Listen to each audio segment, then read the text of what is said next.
Savage, starving dog stumbles upon a crying baby. What it does next will break your heart. The winter night hung heavy over Clearwater Forest, moonlight casting long shadows across the blood-stained snow. Steam rose from the abandoned patrol car, its door wide open, radio crackling with unanswered calls. Officer James Miller's final transmission still echoed through the static. Suspect armed. Child in danger. Hunter, protect. Then silence. 20 yards from the vehicle, a trail of crimson droplets led deeper into the woods. Detective Michael Roberts knelt beside the fallen officer, his weathered face grim as he closed his old friend's eyes one last time. "Where's the dog?" he muttered, scanning the darkness. Hunter, the department's most decorated K-9 officer, was nowhere to be found. 2 months later, the forest had become unrecognizable. Hunter's once powerful frame was now gaunt, his ribs protruding beneath matted fur. Deep scars crossed his face, telling tales of desperate fights for survival. His amber eyes, once bright with purpose, now held the haunted look of an animal driven to the edge. He limped through the underbrush, each step a battle against exhaustion and hunger. The winter had been merciless, and memories of his former life seemed to fade with each passing day. Only his handler's final command remained, burning in his mind: protect the innocent, Hunter. That's what we do. The silence of the forest was broken by a sound that stopped Hunter in his tracks. Faint at first, almost lost in the whisper of wind through bare branches, but unmistakable, a baby's cry. His ears twitched, head turning toward the source. The cry came again, weaker this time, vulnerable. Hunter's body tensed, primal instincts warring with years of training. The hunger that gnawed at his belly urged him to turn away, to continue his search for food. Yet something deeper, something embedded in his very nature, drew him forward. Through the tangle of shadows and branches he found her. A tiny bundle wrapped in a mud-stained blanket, abandoned among the roots of a massive oak. The baby's cries faltered as Hunter approached, her tiny fists waving weakly in the cold air. At that moment, as Hunter stood over the helpless child, the forest seemed to hold its breath. In the distance, a wolf's howl shattered the silence, followed by another, then another. The pack was hunting. Hunter's muscles coiled, his hackles rising as he made his choice. He had failed to protect his handler, but he would not fail again. Not tonight, not this child. The legend of Hunter began long before that fateful night in Clearwater Forest. 6 years earlier, on a crisp autumn morning, a young Belgian Malinois stood proud at the Clearwater Police Department's K-9 graduation ceremony. His amber eyes gleamed with intelligence as Officer James Miller pinned the badge to his new tactical vest. "You're one of us now, buddy," Miller had said, his voice thick with emotion. Hunter wasn't just any police dog.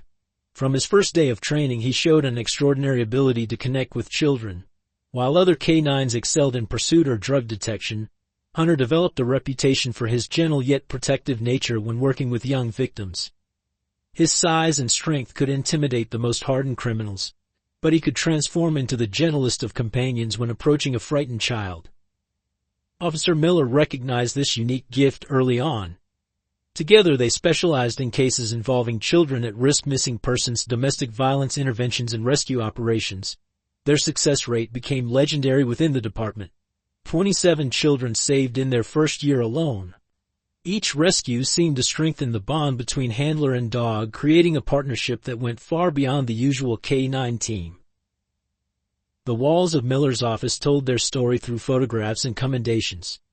Hunter leading rescuers to a 4-year-old lost in the mountains. Hunter shielding a group of children during a school shooting threat.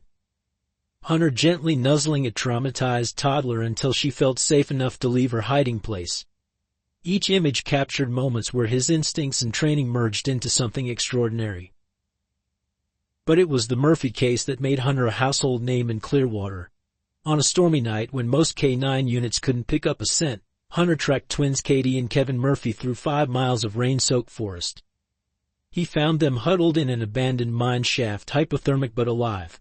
The local paper's headline read, "Hero K-9 defies odds, saves twin children." The success brought attention from police departments across the country. Many offered to buy Hunter for their K-9 units, but Miller wouldn't hear of it. "He's not just a police dog, you would say, he's family." The truth was, Hunter had become more than that. He was Miller's redemption. Few knew that before Hunter, Miller had lost his own child in a custody battle. His ex-wife moved across the country, taking their daughter with her. The pain of that loss shaped Miller's dedication to helping other children, and in Hunter he found a partner who shared his mission with equal devotion. Their reputation grew, but so did the dangers they faced. Criminal organizations learned to fear the sight of the big Malinois with the distinctive scar above his right eye, a mark from his first rescue, where he'd taken a knife wound protecting a child from an abusive father. That scar became a symbol of his unwavering commitment to protecting the innocent. The bond between Miller and Hunter went beyond the usual handler-canine relationship. They lived together, trained together, and shared every aspect of their lives. Miller's small house became Hunter's home, complete with his own corner filled with toys and a bed he rarely used, preferring to sleep at the foot of Miller's bed instead. In quiet moments between calls, Miller would often find Hunter sitting by the window watching children play in the park across the street. There was something in those amber eyes that seemed to understand the weight of their responsibility. "We're their guardians," Buddy Miller would say. "Sometimes we're all that stands between them and the darkness." Training never stopped. Even on their days off, Miller would run drills with Hunter, keeping his skills sharp. The big dog approached each exercise with the same intensity as a real rescue. His focus never wavered, his determination never faltered. It was as if he understood that any moment of practice could mean the difference between life and death for a child in need. Their reputation spread beyond Clearwater. Neighboring departments would call them in for difficult cases involving children. Hunter's success rate in finding missing kids became almost mythical. "It's like he can read their minds." One detective remarked after watching Hunter track a kidnapped girl through a crowded shopping mall following a trail that seemed impossible to detect. But with success came enemies. The darker elements of society began to see Hunter as a threat to their operations. Human traffickers changed their routes to avoid Clearwater.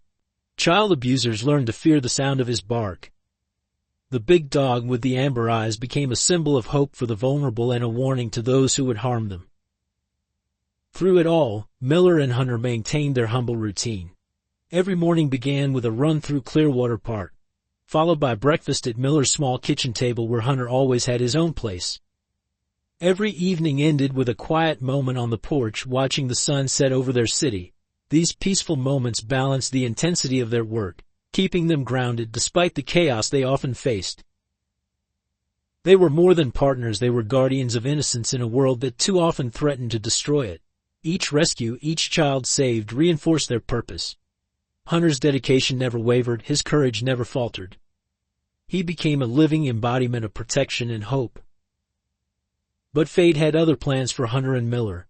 The darkness they fought against was about to strike back, setting in motion events that would test Hunter's loyalty and courage in ways neither of them could have imagined. The true measure of his character would be revealed not in moments of triumph, but in the depths of loss and the long road to redemption that lay ahead. Sarah Anderson was born into privilege, her first breaths taken in Clearwater Memorial Hospital's most exclusive suite. Her mother, Emma Anderson, was the sole heir to the Anderson real estate empire, and her father, Richard Anderson, came from old money. But wealth, as the Andersons would learn, couldn't protect their precious daughter from the darkness that lurked within their own family. From the moment of her birth, Sarah became the center of a complex web of inheritance and power. Her grandfather, William Anderson Cesar, had built his empire from nothing, transforming Clearwater's skyline with his ambitious developments. Now, in his final years, his announcement to make Sarah his primary heir sent shockwaves through the family. His own son, Richard's brother William Jr., was effectively disinherited. Sarah was oblivious to the storm brewing around her. At 6 months old, she was a bright-eyed baby with her mother's golden curls and her father's deep blue eyes. Her laugh could light up a room, and her gentle nature endeared her to everyone who met her, from the family staff to her pediatrician. Emma spent every moment she could with her daughter, creating a bond that seemed unbreakable. The nursery in the Anderson mansion was a testament to their love. Hand-painted murals decorated the walls depicting scenes from classic children's stories. A crystal mobile hung above the custom-made crib, casting rainbow patterns across the room when sunlight struck it. Every detail had been carefully chosen to create a perfect world for their perfect child. But beneath the surface of this idyllic life, tensions were building. William Jr., Sarah's uncle, had always expected to inherit the family business. His gambling debts and failed ventures had been overlooked for years, cushioned by his father's wealth. The announcement that everything would pass to Sarah upon William S.R.'s death sent him into a spiral of rage and desperation. Emma noticed the changes in the family dynamics. Heated arguments behind closed doors, suspicious glances at family gatherings, strange phone calls that ended abruptly when she entered a room. She began keeping Sarah closer, her maternal instincts warning her that something wasn't right. The baby's routine became a fortress of protection. Emma insisted on personally handling all of Sarah's care, trusting only a select few members of their household staff. Richard dismissed her concerns as paranoid, but Emma couldn't shake the feeling that her daughter was in danger. She hired additional security, installed new surveillance systems, and rarely left the estate. Sarah thrived despite the tension surrounding her. At 6 months, she was reaching all her developmental milestones early. Her pediatrician remarked that she seemed unusually aware of her surroundings, her big blue eyes tracking movement with remarkable focus. She had her father's determination evident in the way she pushed herself up, trying to crawl before she was ready. The night everything changed started like any other. Emma had just finished Sarah's bedtime routine, a warm bath, a gentle lullaby, and a final feeding. The baby drifted off to sleep in her mother's arms, one tiny hand clutching her favorite stuffed lamb. Emma lingered in the nursery, watching her daughter sleep, unaware that these would be their last moments together. The security footage would later show a figure in black, moving with practiced precision through the mansion's blind spots. The alarm system had been disabled from within. Someone with intimate knowledge of the house's security had orchestrated the kidnapping. Sarah was taken from her crib without a sound, vanishing into the night like a ghost. Emma's scream when she discovered the empty crib shattered the pre-dawn silence. The stuffed lamb lay on the floor, the only testament to the struggle that must have occurred. Richard called the police while Emma collapsed beside the crib, her world crumbling around her. The responding officers found no signs of forced entry, no fingerprints, nothing to indicate how someone had breached their supposedly impenetrable security. The investigation revealed the complexity of Sarah's disappearance. The kidnappers had left no ransom note, suggesting this wasn't about money. Detective Roberts, assigned to the case, immediately suspected an inside job. The precision of the operation, the disabled security systems, the knowledge of the house's layout, everything pointed to someone close to the family. As the hours turned into days, Sarah's disappearance became national news. The Anderson family's wealth and influence ensured maximum media coverage. Emma appeared on television, her face drawn with grief, begging for her daughter's safe return. The reward offered grew to astronomical figures, but no credible leads emerged. The forest where Hunter would eventually find Sarah was never searched. It lay beyond the initial search perimeter, deemed too far for kidnappers to travel undetected. No one imagined that a 6-month-old baby could survive in such harsh conditions, exposed to the elements and wildlife. But Sarah Anderson was no ordinary child, and fate had plans that would intertwine her destiny with that of a wounded warrior who had lost everything except his instinct to protect. In the days following her disappearance, Sarah's absence tore at the fabric of the Anderson family. Emma withdrew into herself, spending hours in the empty nursery.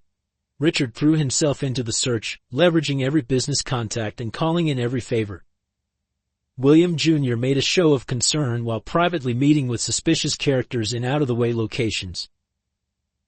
The baby's disappearance exposed the fractures in what had appeared to be a perfect family. Old resentments surfaced, accusations flew, and the facade of unity crumbled. Yet through it all, Sarah remained alive, protected by forces no one could have predicted, waiting for a guardian who would risk everything to keep her safe. Clara Thompson wasn't what most people expected from a forest ranger. At 32, with auburn hair often tied in a practical braid and eyes that missed nothing, she carried herself with the quiet confidence of someone who knew exactly where they belonged.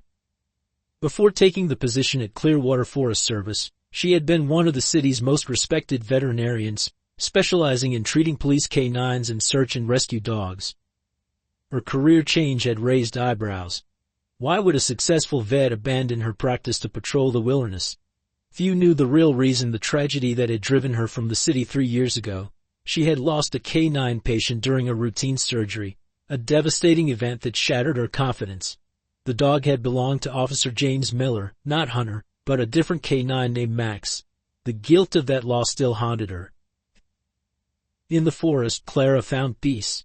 She knew every trail, every stream, and most importantly the behaviors of the wildlife that called it home.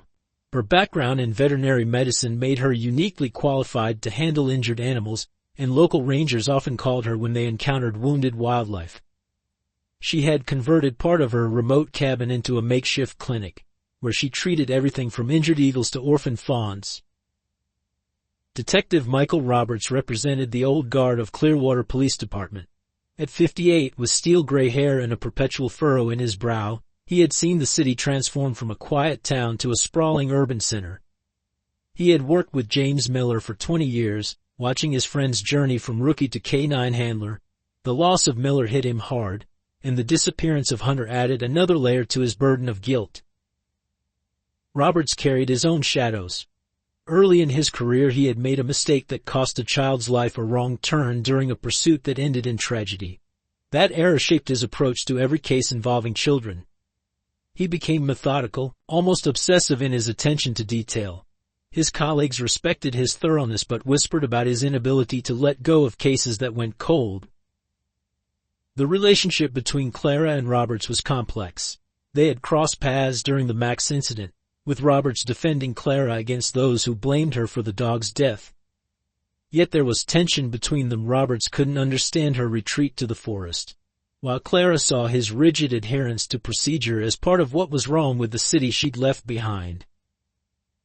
Emma Anderson added another layer to the story. Unlike the typical wealthy socialite, she had worked her way through law school before marrying into the Anderson family. Her legal background made her a formidable force in the search for her daughter.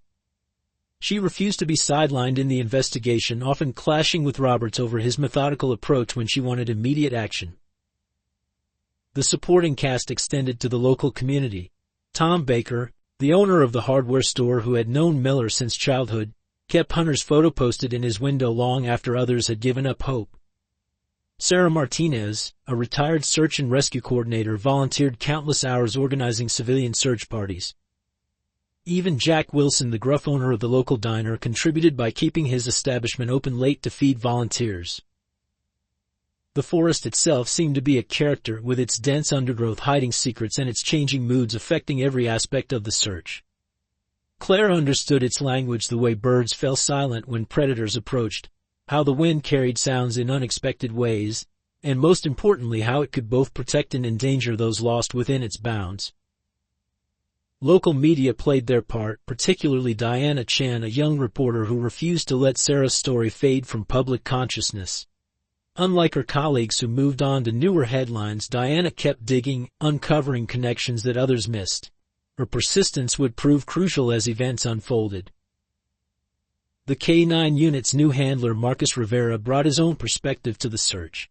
He had trained under Miller and knew Hunter's capabilities better than most. His insights into Hunter's training and behaviors would become valuable as the search progressed. Rivera never gave up hope that Hunter was alive, often saying, "A dog like that doesn't just disappear. He's out there doing what he was trained to do." The network of relationships extended through every level of Clearwater society. From the highest offices of the Anderson Corporation to the homeless community who kept watch from the shadows, everyone had a stake in finding Sarah. Each person brought their own motivations, their own skills, and their own demons to the search. Dr. Rachel Foster, Sarah's pediatrician, provided crucial information about the baby's medical needs and development. Her detailed records helped focus the search efforts and would later prove vital in understanding how Sarah survived her ordeal. Her medical expertise, combined with Clara's veterinary knowledge, would become instrumental in caring for both Sarah and Hunter. The forest rangers under Clara's supervision formed a tight-knit group, each bringing specialized skills to the search. Mike Tanner's tracking abilities, Lisa Chen's knowledge of local wildlife patterns, and Ben Cooper's expertise in forest survival all played crucial roles. They understood the forest dangers, the wolfpacks, the treacherous terrain, the unpredictable weather, and knew that time was running out for a baby exposed to these elements. As winter deepened, these disparate characters would find their lives increasingly intertwined. Each brought their own piece to the puzzle, their own strength to the challenge ahead. The search for Sarah Anderson would test their resolve, challenge their assumptions, and ultimately reveal the true nature of their character. The stage was set for a drama that would change all their lives forever. In the dense forests of Clearwater, where shadows held secrets and hope fought against time, these individuals would discover that sometimes the strongest bonds are forged in the darkest moments. The forest was eerily silent as Hunter followed the faint cry carried on the winter wind. His training kicked in despite his weakened state, head low, ears forward, every sense attuned to his surroundings. The snow had stopped falling, leaving a pristine white blanket that made trekking easier but movement treacherous. Each step was calculated, his injured leg threatening to give way under him. The cry came again, weaker this time. Hunter's pace quickened despite his exhaustion. The sound led him deeper into the forest, past fallen logs and through dense underbrush. His police training had taught him to differentiate between sounds of distress, and this one was unmistakable, an infant in danger. As he approached a massive oak tree, the scent hit him, milk powder and something else that made his hackles rise. Blood. Not much, but enough to trigger his protective instincts. There, wedged between two massive roots and partially covered by snow, lay a bundle wrapped in what had once been an expensive blanket. Hunter's approach was cautious. His years of experience with children had taught him the delicacy needed in these situations. The baby's cries had softened to whimpers, tiny fists moving weakly beneath the frost-covered fabric. The blanket bore the monogram Sarah Anderson. Though Hunter couldn't read the letters, what he could read was the urgency of the situation. The infant was hypothermic, her normally rosy skin taking on a bluish tinge. Hunter did what instinct and training demanded. He carefully moved closer, using his body heat to warm the child. His nose gently nudged the blanket, checking for injuries. The blood he'd scented was minimal, likely from small scratches. More concerning was the baby's temperature and weakness. As he settled beside Sarah, Hunter's keen senses detected another presence. The forest had gone too quiet. The winter birds had ceased their calling, and the small creatures that usually rustled through the underbrush had fallen silent. He knew this silence, it meant predators. The first wolf appeared at the edge of his vision, a gray shadow moving between the trees. Others followed, their eyes reflecting the dim winter light. Hunter counted 6 in total, a hunting pack driven by hunger to venture this close to human territories. Their approach was calculated, testing his resolve. Despite his exhaustion and injuries, Hunter rose to his full height. His police training had included confrontations with wild animals, but this was different. He wasn't just protecting himself, he was protecting an innocent child. His muscles tensed as he positioned himself between the wolves and Sarah. The lead wolf, a battle-scarred male, made the first move. It lunged forward, testing Hunter's defenses. Hunter met the challenge with a ferocious snarl, his police training evident in the precision of his movement. The wolf retreated, but others began circling, looking for weakness. What followed was a display of courage that would have made Officer Miller proud. Hunter, despite his weakened state, became a fortress. Each time a wolf ventured too close, he drove it back. His bark echoed through the forest, a declaration that this ground would not be surrendered, this child would not be harmed. The battle seemed to last forever. The wolves, driven by winter hunger, were persistent. Hunter's injuries slowed him, but his determination never wavered. He took hits, new wounds adding to his collection, but he didn't yield an inch. Sarah's occasional whimpers seemed to fuel his resolve. As the sun began to set, the temperature dropped further. Hunter knew they couldn't stay in the open. The wolves might retreat temporarily, but they would return. More importantly, Sarah needed warmth and proper shelter. His training kicked in again. Assess, plan, execute. The wooden cabin he'd noticed earlier was their best chance. It was about half a mile away, but the journey would be treacherous. Hunter made his decision. With infinite gentleness, he gripped the edge of Sarah's blanket in his teeth. The movement had to be precise, too rough and he might hurt her, too gentle and he might lose his grip. The wolves followed at a distance as Hunter began his careful retreat. Each step was a challenge, balancing the need for speed with the precious nature of his cargo. Sarah had fallen silent, which worried him. His police training told him silence in an infant could be more concerning than crying. The sky darkened rapidly, bringing with it a bone-chilling cold. Hunter's breath came in visible puffs as he navigated the forest. His injured leg trembled with each step, but he pressed on. The wolves' howls echoed through the trees, reminding him that safety was still far from certain. Every few minutes Hunter would pause, checking on Sarah and surveying their surroundings. His police training had emphasized the importance of constant situational awareness. The wolves weren't the only danger in these woods. The cold, the rough terrain, and the possibility of human threats all had to be considered. As they finally approached the cabin, Hunter's heart sank. The structure was old, partially collapsed on one side, but it was shelter, and right now that was all that mattered. He carefully maneuvered through the broken door, finding a corner that offered the most protection from the elements. Inside, Hunter created a nest for Sarah using his own body heat and what remained of her blanket. His police training in emergency care proved invaluable as he worked to gradually warm her. Too much heat too quickly could be as dangerous as the cold. Throughout the night he maintained his vigilance, dividing his attention between the baby's needs and the threats that lurked outside. The first night in the cabin tested every limit of Hunter's endurance. His injuries, accumulated over months of survival, and the recent wolf encounter throbbed with increasing intensity.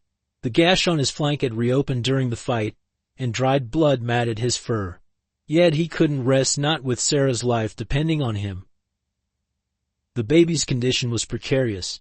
Though sheltered from the direct cold, she needed more than Hunter could provide. His police training had included basic first aid, but he had no supplies, no way to properly care for a human infant. Sarah's whimpers had grown weaker, and her skin remained cooler than it should be. Hunter's own hunger became a constant battle. He hadn't eaten properly in days, and the energy expended in the wolf fight had depleted his remaining reserves. His stomach cramped painfully, but hunting meant leaving Sarah unprotected. The choice was clear: he would go hungry. The cabin itself presented numerous challenges. Wind whistled through gaps in the walls, bringing swirls of snow and bitter cold. The roof leaked in several places, creating treacherous patches of ice on the floor. Hunter had positioned Sarah in the driest corner, using his body to shield her from the worst of the drafts, but it wasn't enough. Outside, the wolves hadn't given up. Their howls echoed through the night, sometimes closer, sometimes farther, but always present.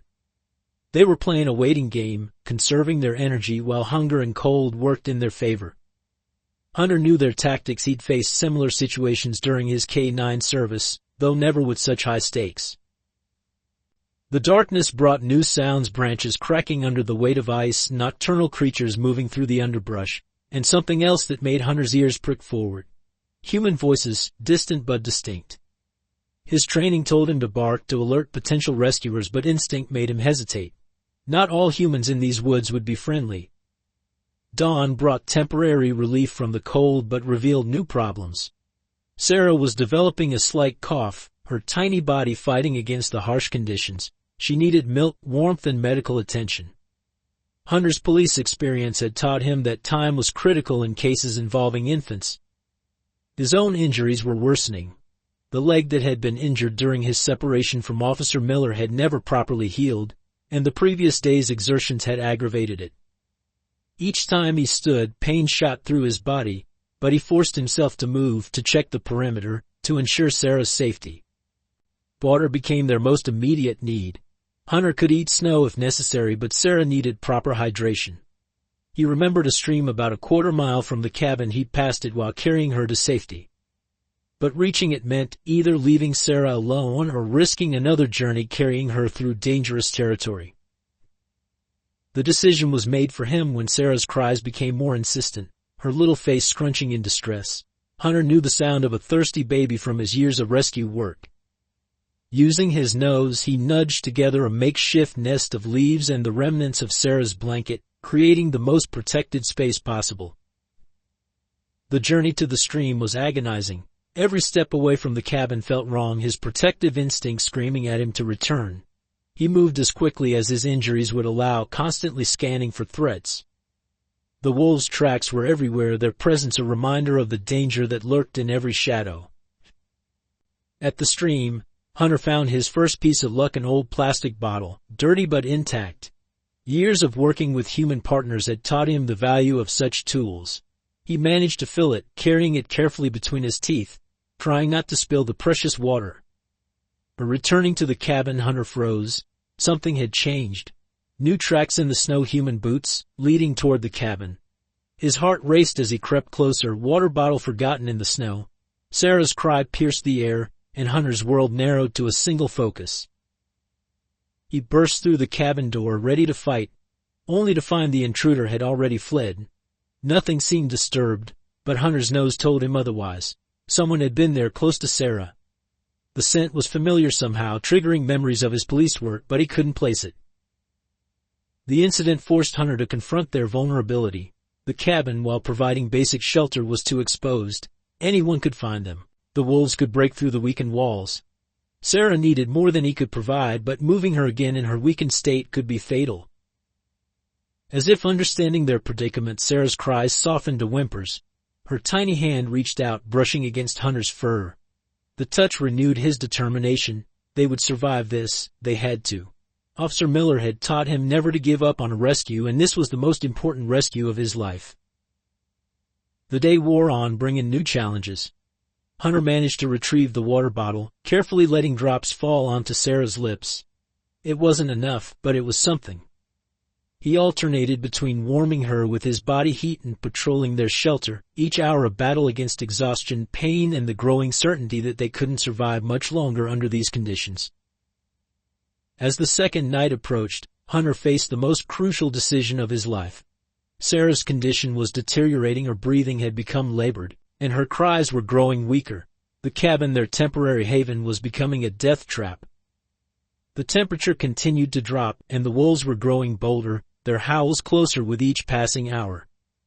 Years of police training had taught Hunter to assess situations clinically, weighing risks against potential rewards.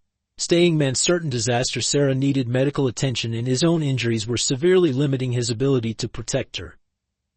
Moving meant exposing them both to multiple dangers: the wolves, the cold, the rough terrain, and whoever had left those boot prints in the snow.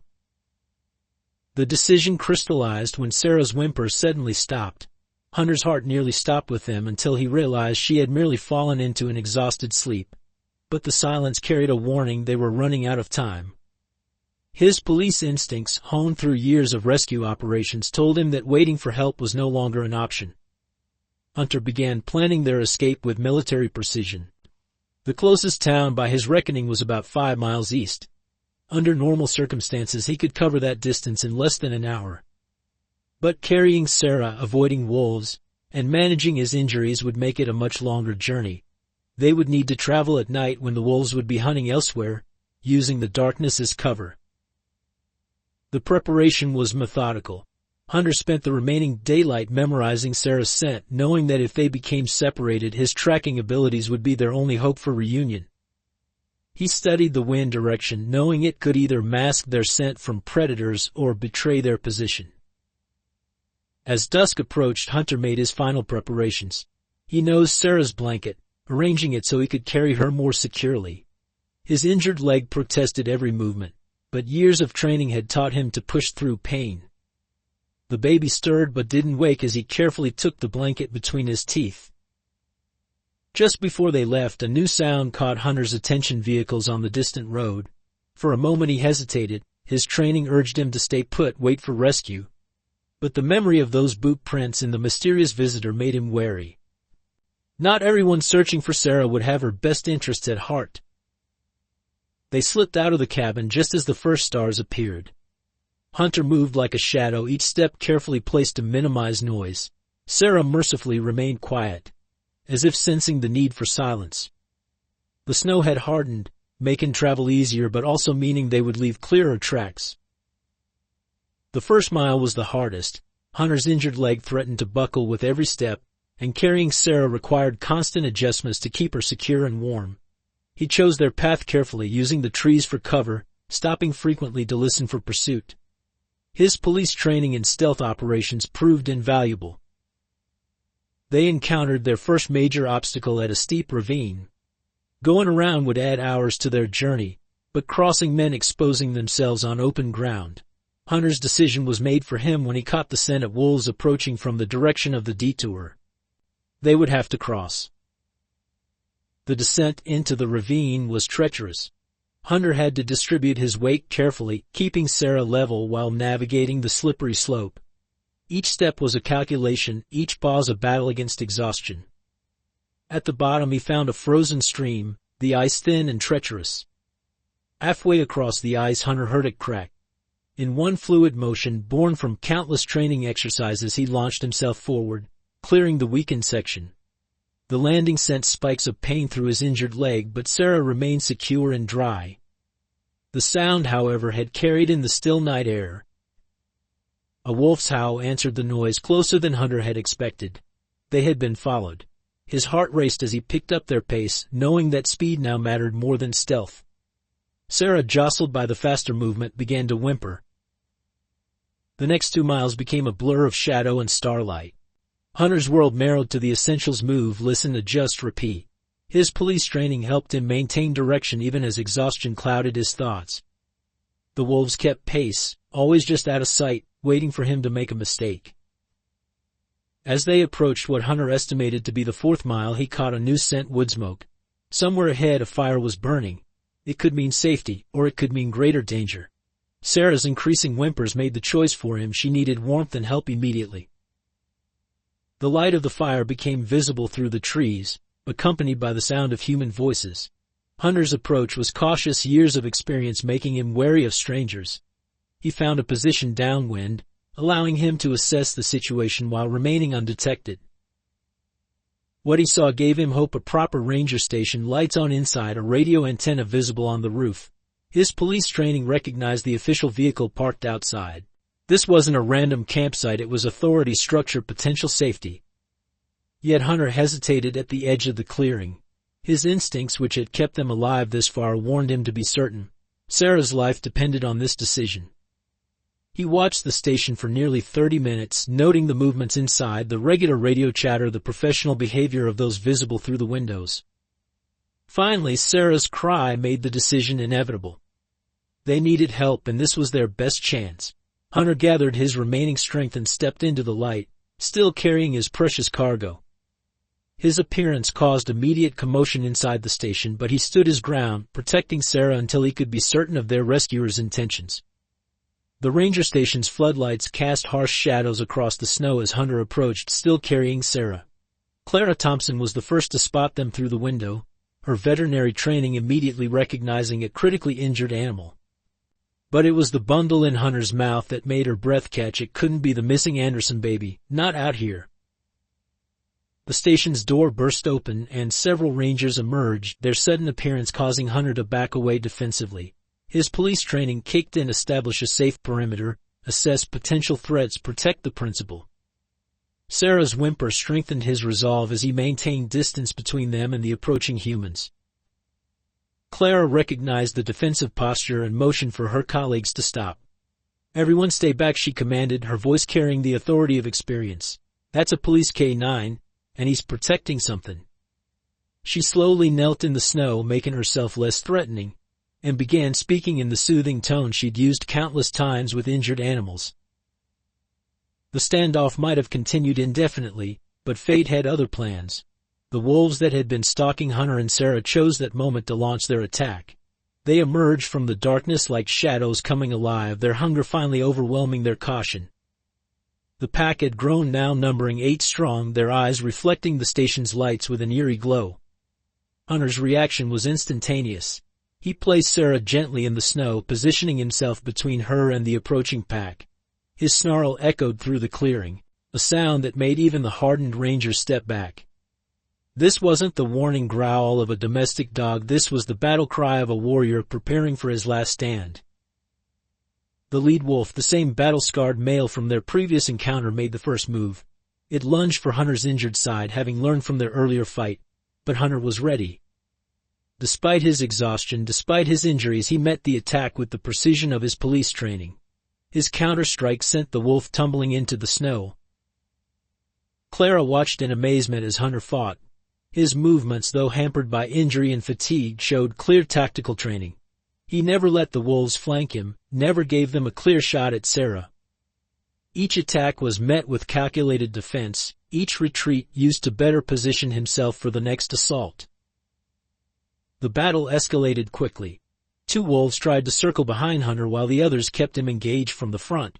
It was a standard back hunting technique, but they hadn't counted on Hunter's training. He backed toward the station's wall, using it to protect his rear while still maintaining a clear line to Sarah. Blood stained the snow as the fight continued. Hunter took hits, a slash across his shoulder, a bite to his already injured leg, but gave worse than he received. His police training and bike work proved devastating against the wolves, who weren't used to an opponent who knew exactly where and how to strike for maximum effect. Clara had seen enough. While Hunter kept the wolves occupied, she began inching toward Sarah. The baby's cries had weakened, and in the station's lights Clara could see the bluish tinge to her skin that signaled dangerous hypothermia. They needed to get her inside immediately. Hunter noticed Clara's approach but didn't break his concentration on the wolves. Something in her movement, her careful approach, must have triggered recognition of professional behavior. He adjusted his position slightly, giving her better access to Sarah while still maintaining his defensive line. The wolves, seeing their prey about to escape, launched an all-out assault. 3 attacked simultaneously while others tried to break through toward Sarah. What followed was a display of courage that would become legend in Clearwater Forest. Hunter, running purely on instinct and training now, met the attack head-on. His counterattack was explosive. He caught the first wolf in mid-leap, his powerful jaws clamping down with the force his police training had honed. The sound of the impact made Clara flinch as she scooped up Sarah. The second wolf received a devastating strike from Hunter's paw, while the third found itself thrown off balance by a tactical shoulder check. Clara ran for the station with Sarah, shouting orders to her team. "Get the medical kit. Call for emergency transport. And someone get me a tranquilizer gun. We're not leaving that dog out there." The Rangers mobilized with professional efficiency, their training kicking in despite the chaos. Hunter, seeing Sarah safely inside, found new strength. His next attacks became more aggressive, pushing the wolves back from the station. Each movement was calculated to drive them toward the darkness, away from the building, where Sarah was now receiving emergency care. The turning point came when Hunter caught the pack leader in a decisive hold, a technique straight from his police training. The wolf's yelp of pain and retreat broke the pack's resolve. One by one they melted back into the forest, leaving their leader to limp away alone. Hunter stood his ground until the last wolf disappeared, his legs trembling with exhaustion. Only then did he allow himself to turn toward the station. Clara was waiting in the doorway, medical kit in hand. "It's okay," she called softly. "She's safe. Now let's take care of you." For a moment Hunter didn't move.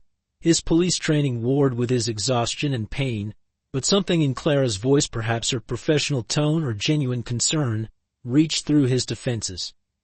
He took one step toward her, then another, his injured leg finally buckling as he reached the door. Clara caught him before he could fall, her veterinary training allowing her to support his weight without causing additional pain. "I've got you," she whispered as she helped him inside. "You've done enough, you've done so much." Inside the ranger station, Clara worked quickly to assess both her patients. Sarah had been wrapped in warm blankets, her vital signs slowly improving under the careful attention of the emergency medical team that had just arrived. But it was Hunter who worried Clara most. His injuries were severe, and his exhaustion had reached critical levels. "Easy, boy," Clara murmured as she began cleaning his wounds. Her hands moved with practiced efficiency, each touch gentle but purposeful. Hunter watched her intently, his amber eyes never leaving her face. There was something in those eyes that spoke of intelligence far beyond that of a normal dog, an awareness that came from years of professional training. The initial examination revealed the full extent of Hunter's ordeal. Beyond the fresh wounds from the wolf fight, Clara found older injuries that had never properly healed. The leg that had been giving him trouble showed signs of an old break, likely from his separation from Officer Miller. His ribs were visible beneath his matted fur, telling a story of months of near starvation. "You're that missing K9, aren't you?" Clara spoke softly as she worked, her voice carrying the calm assurance that had soothed countless injured animals. "Hunter, James Miller's partner. Everyone thought you were gone." Hunter's ears twitched at his name and something flickered in his eyes, recognition perhaps, or memory. As Clara cleaned and bandaged his wounds, she noticed something else: the way Hunter kept turning his head toward Sarah, checking on her even through his own treatment. His concern was evident in every movement, every subtle shift of his body. When Sarah cried, his muscles would tense, ready to move despite his injuries. "You protected her," Clara realized aloud. "All this time, through everything, you never stopped being a police dog." She had treated many canines in her veterinary practice, but this level of dedication was extraordinary. Hunter had literally fought through hell to keep his charge safe. The emergency medical team worked on Sarah while Clara treated Hunter. They spoke in urgent but hushed tones, discussing hypothermia, dehydration, and the miracle of the baby's survival. Through it all, Hunter remained alert, tracking their movements, his police training evident in his watchful guardian stance despite his exhaustion. Clara's examination continued to reveal the story of Hunter's ordeal. Scars beneath his fur showed countless battles with wolves, with the elements, with whatever threats he'd faced to keep Sarah safe. His paw pads were worn raw from miles of travel through rough terrain, yet he had never abandoned his duty. "You need rest," Clara told him firmly, seeing how he struggled to keep his eyes open. "Sarah is safe now. You can stand down." But Hunter wouldn't relax, wouldn't let his guard down completely. Even as Clara finished bandaging his wounds, he maintained his vigilant watch over Sarah. The bond between dog and baby became even more apparent when the medical team prepared to transport Sarah to the hospital. Hunter tried to stand, his legs trembling with exhaustion. Clara had to gently restrain him. "They're taking her to get proper care," she explained, knowing he couldn't understand the words but hoping her tone would convey the meaning. "You'll see her again, I promise." To everyone's surprise, Sarah began crying when they moved her toward the door, her tiny hands reaching out as if sensing Hunter's distress. The medical team paused, uncertain. Clara made a quick decision. "Wait," she called. "Let him see her before you go." Clara helped Hunter limp to Sarah's side. The baby's cries quieted immediately as Hunter gently nosed her blanket, his inspection thorough but tender. Only then, seeming satisfied that she was truly in good hands, did he allow himself to be led back to his treatment area. As the medical team departed with Sarah, Clara noticed Hunter's demeanor change. The fierce protector who had fought off wolves began to fade, replaced by an exhausted, injured animal who had given everything to complete his mission. His eyes started to close, his body finally succumbing to fatigue. "You did it," Clara whispered, running her hand gently along his neck. "You kept her safe. Now let me keep you safe." Hunter's response was a soft whine, perhaps of acknowledgement, perhaps of relief. For the first time since finding Sarah, he allowed himself to truly rest. Clara stayed with him through the night, monitoring his condition, ensuring his comfort. She had treated countless injured animals, but something about Hunter touched her deeply. Perhaps it was the unwavering loyalty he had shown, or the way he had fought against impossible odds to protect an innocent life. As dawn approached, Clara began making plans. Hunter would need extensive rehabilitation. His injuries were severe, and months of malnutrition had taken their toll. But beyond the physical healing, she recognized something else in him, a spirit that refused to be broken, a dedication to duty that transcended mere training. Word of Hunter's rescue of Sarah spread quickly. By morning, the station was fielding calls from media outlets and police departments. Everyone wanted to know about the heroic K9 who had emerged from the wilderness to save a missing baby. But Clara focused on what mattered most: helping Hunter heal, giving him the care and respect his courage had earned. The morning after Sarah's rescue brought new complications.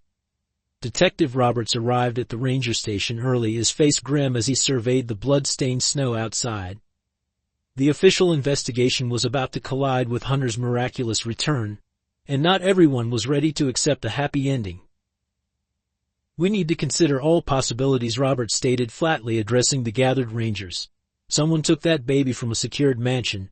Someone kept her alive out here. And now, conveniently, a dog that disappeared months ago shows up with her."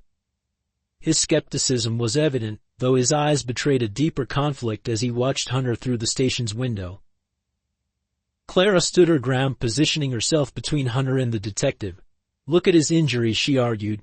"Look at how he protected her.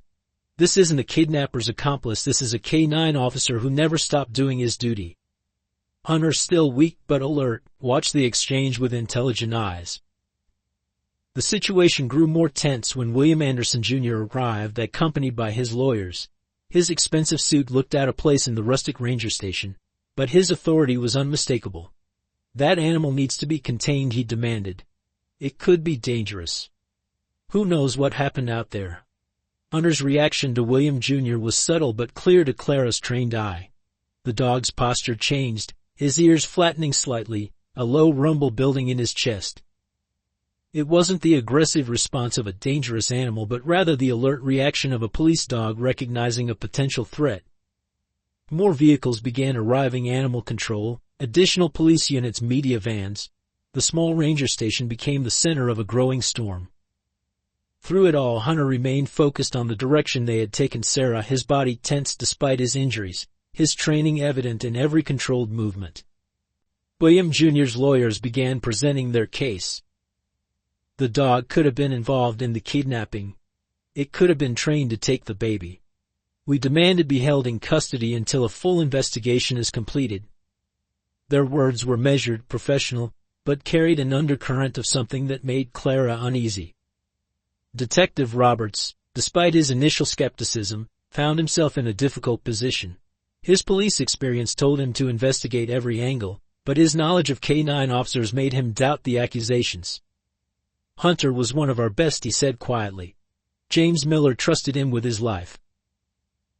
The tension escalated when animal control officers approached with restraints. Hunter, weak as he was, rose to his feet, his police training visible in his defensive stance. Clara stepped forward, her voice sharp with authority. "This dog needs medical care, not containment. He's evidence of something, all right, evidence of heroism." Emma Anderson's arrival changed the dynamic completely. She burst into the station, having driven straight from the hospital where Sarah was being treated. Her eyes found Hunter and she moved toward him without hesitation. "This dog saved my baby," she declared, her voice breaking. "The doctor said Sarah wouldn't have survived another night out there." Hunter's response to Emma was remarkable. Despite his wariness of the crowd, he allowed her to approach, even lowering his head to accept her touch. Clara watched the interaction carefully, noting how Hunter's behavior reflected his police training: alert but non-threatening, protective but controlled. William Jr.'s face darkened at his sister-in-law's support of Hunter. "You're being emotionally argued. We need a proper investigation. That dog could have been involved in Sarah's disappearance from the beginning." His words carried a hint of desperation that caught Detective Roberts' attention. The situation reached a critical point when one of the animal control officers made a move toward Hunter with a catch pole. The reaction was immediate. Clara stepped in front of Hunter, Emma protested loudly, and several rangers moved to intervene. Hunter himself remained surprisingly calm, his training holding despite the provocation. Detective Roberts finally raised his voice above the chaos. "Nobody touches the dog," he commanded. "He's potential evidence, yes, but he's also a former police officer. He'll remain in the custody of—" He paused, looking at Clara. "Can you handle him?" Clara nodded firmly. "I'm a qualified veterinarian with experience treating police K-9s. I'll take full responsibility for him." She felt Hunter relax slightly at her words, as if understanding she was offering protection rather than confinement. William Jr. wasn't finished. "This is ridiculous," he sputtered. "That animal could be dangerous. It's been living wild for months. What if it turns on someone? What if it hurts Sarah?" His concern for his niece seemed oddly performative to Clara's observant eye. Emma's response was immediate and fierce. "That dog protected my daughter when everyone else had given up. He fought off wolves to keep her safe. I trust him more than I trust some people in this room." Her gaze fixed pointedly on her brother-in-law. The tension in the room shifted as Emma's words sank in. Detective Roberts studied William Jr.'s reaction carefully, noting the man's discomfort. Hunter, despite his exhaustion, maintained his alert posture, his eyes tracking every movement in the room with professional attention to detail. Clara seized the moment to take control. "Hunter needs rest and medical attention," she stated firmly. "I'm taking him to my clinic. Detective Roberts can post whatever guard he feels necessary. but this dog has earned the right to be treated with respect. Clara's veterinary clinic became the center of two parallel investigations. While Hunter recovered under her care, Detective Roberts began piecing together the puzzle of Sarah's kidnapping. The connection between Hunter's disappearance months ago and his emergence with Sarah couldn't be coincidental. Roberts spent hours reviewing Officer Miller's final case files. The last entry, dated the night of his death, contained a cryptic note following lead reorganized trafficking, possible connection to Anderson Estate. The detective's hands trembled slightly as he read the words. Miller had been onto something bigger than anyone realized. Hunter's wounds told their own story. Clara documented everything meticulously: old injuries, new scars, the evidence of his struggles.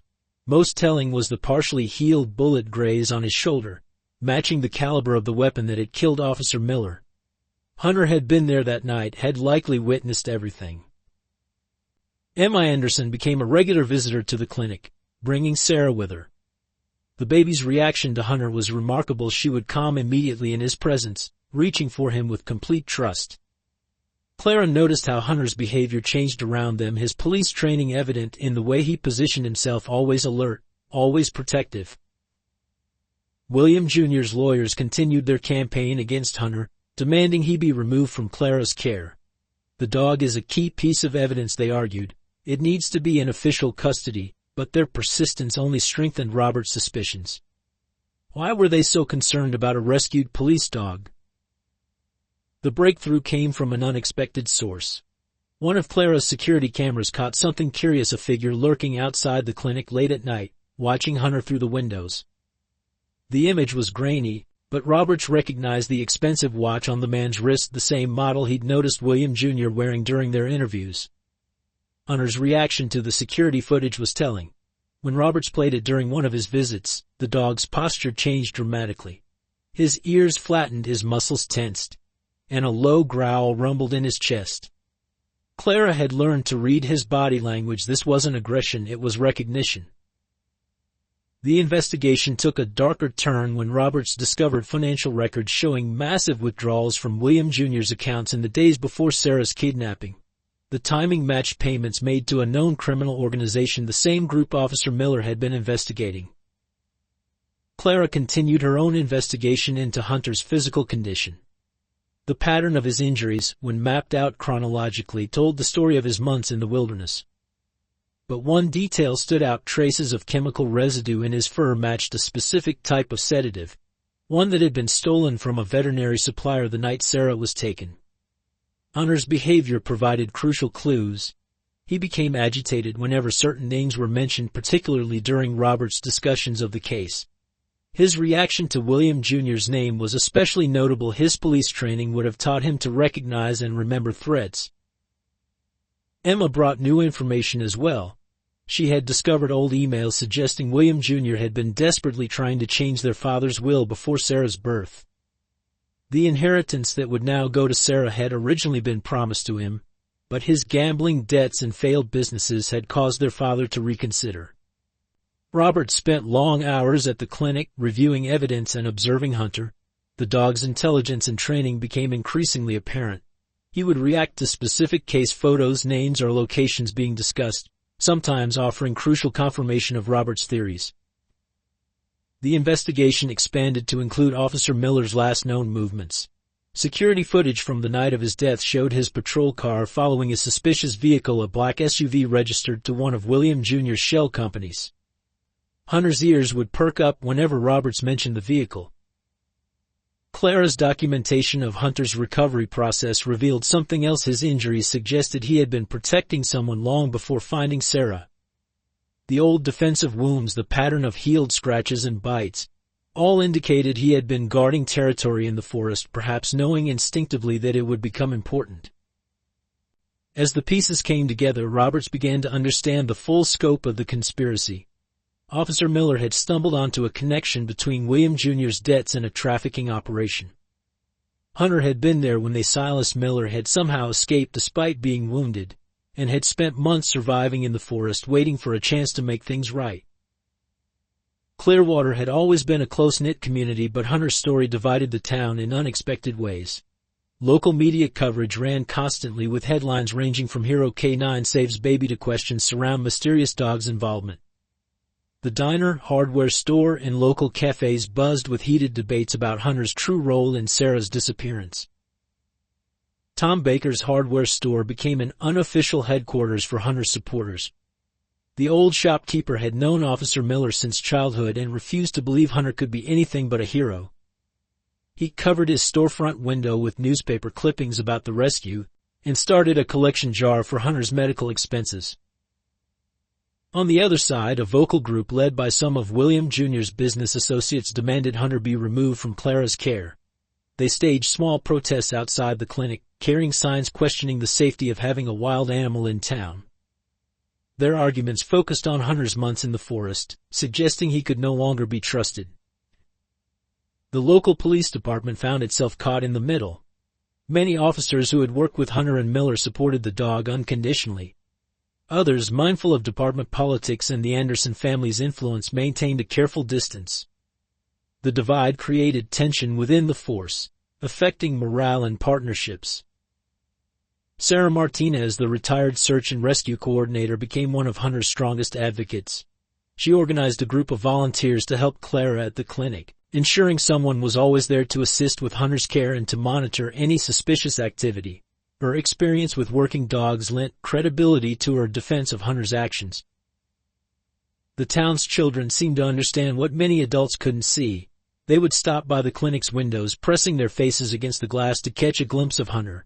Some brought drawings of him saving Sarah, which Clara hung on the clinic walls. Their innocent belief in his heroism stood in stark contrast to the adult world's suspicions. Local veterinarians rallied behind Clara, offering supplies and support.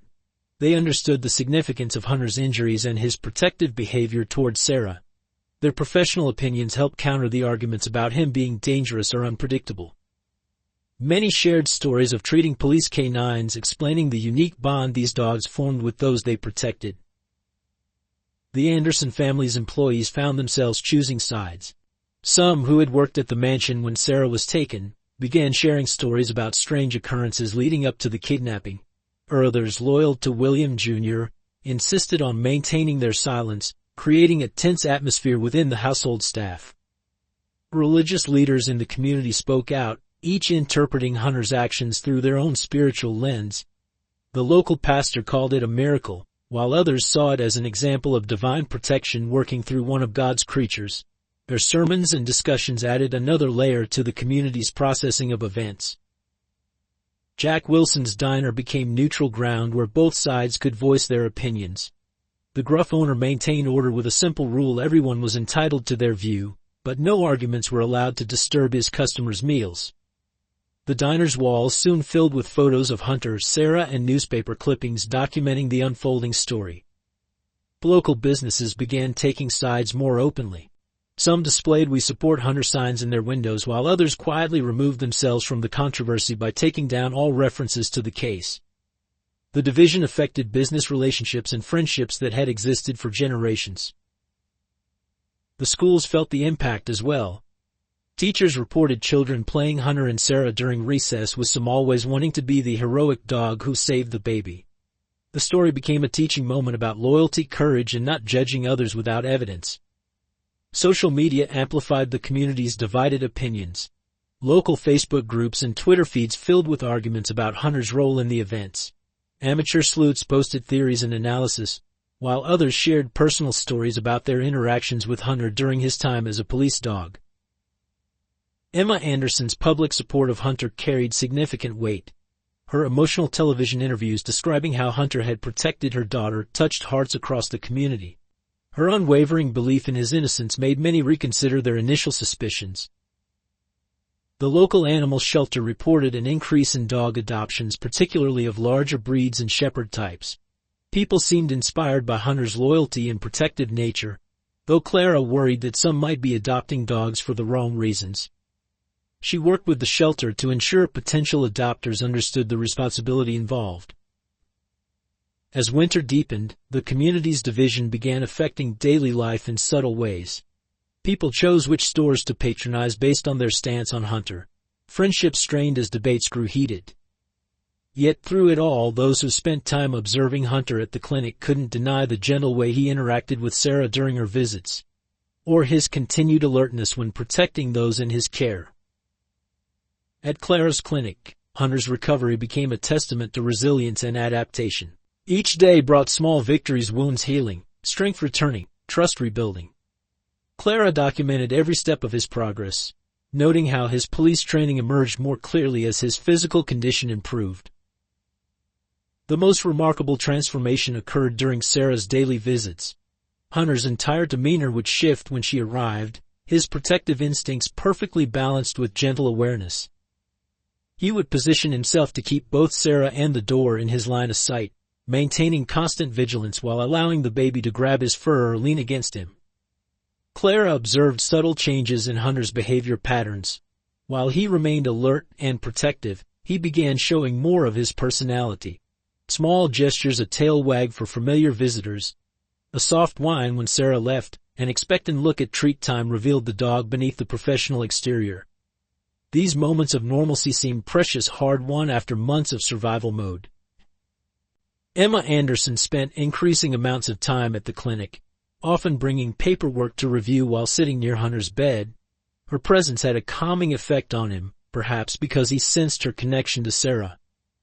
She would talk to him softly, sharing her fears and hopes, and Hunter would listen with an attention that suggested understanding. Detective Roberts noticed changes in Hunter's investigative responses.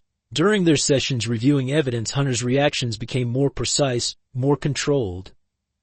He could now indicate recognition of people or places without showing aggression, a skill that proved invaluable as they pieced together the conspiracy surrounding Sarah's kidnapping.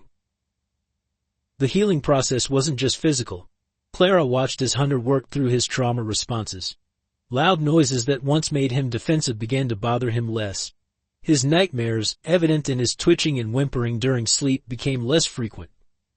The haunted look in his eyes started to fade, replaced by a quiet confidence.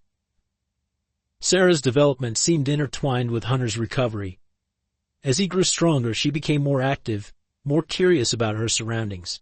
When she took her first tentative steps at the clinic, Hunter was there, body tense to catch her if she fell. His presence gave her the confidence to explore while ensuring her safety. Clara's own transformation was equally profound. Her decision to protect Hunter had reignited her passion for veterinary work. The guilt she carried over past failures began to lift as she witnessed Hunter's unwavering trust in her care. Each successful treatment, each small improvement, helped rebuild her professional confidence. The bond between Hunter and Clara deepened through their shared dedication to Sarah's safety. They developed a silent communication system. A look, a gesture, a slight change in posture could convey volumes. This connection proved crucial during tense moments when suspicious figures were spotted near the clinic. Hunter's police training began integrating with his new role as Sarah's protector. He learned to distinguish between genuine threats and normal visitors, maintaining his vigilance without causing unnecessary alarm. His responses became more nuanced, showing a sophisticated understanding of various situations. The night terrors that once plagued Hunter began to diminish. Clara would find him sleeping more peacefully, though always positioned to respond quickly if needed. His recovery included learning to rest while staying alert, a crucial skill for a guardian who couldn't afford to fully lower his guard. Emma noticed how Hunter's presence affected Sarah's development. The baby seemed more confident, more secure when he was nearby. Her early words included attempts at his name, and her first clear Hunter brought tears to Emma's eyes. The dog's gentle patience with her attempts to walk, talk, and play demonstrated a deep understanding of her needs. As Hunter's strength returned, Clara began incorporating more structured activities into his routine. Simple training exercises helped rebuild his muscle control while reinforcing his police skills. These sessions often drew an audience of clinic staff and regular visitors, all amazed by his intelligence and precision. The most significant growth appeared in Hunter's ability to trust again. While he remained protective of Sarah and alert to potential threats, he began accepting help from others. He would allow the clinic staff to check his wounds, accept treats from approved visitors, and even play gently with some of the children who came to see him. Clara documented these changes meticulously, understanding their importance not just for Hunter's recovery but for the ongoing investigation. Each sign of his police training emerging through the trauma served as evidence of his true nature and past. His behavioral patterns increasingly matched those documented in his service records, confirming his identity and training. The breakthrough in the case came on a cold Tuesday morning when Detective Roberts arrived at Clara's clinic with a thick file under his arm. His face showed the strain of sleepless nights spent connecting dots that had been staring them in the face all along. Hunter raised his head from his bed near Sarah, immediately alert to the detective's tension. "Look at this." Roberts spread photographs across Clara's desk. They showed William Jr. meeting with known criminals in the weeks before Sarah's kidnapping. More damning were the bank statements showing large withdrawals matching deposits to offshore accounts linked to a trafficking ring. Hunter moved closer, his ears forward as he recognized faces in the photos. Emma Anderson arrived during the discussion, her face pale as she examined the evidence. "There's more," she said, pulling documents from her purse. "I found these in Father's study." The papers revealed William Jr.'s desperate attempts to change the family trust, his mounting gambling debts and threatening messages from loan sharks. Hunter's reaction to specific names and photos became crucial evidence. When Roberts mentioned certain locations, Hunter would grow agitated, his police training evident in his focused attention. Clara noticed how he responded differently to photos of various suspects, showing recognition of some while remaining neutral to others. The investigation gained momentum when one of William Jr.'s associates broke under questioning. He revealed details about the night of Officer Miller's death, how Miller had stumbled upon their meeting, how Hunter had attacked one of the assailants, giving Miller time to call for backup. The associate's description of Hunter's actions matched the old wounds Clara had documented.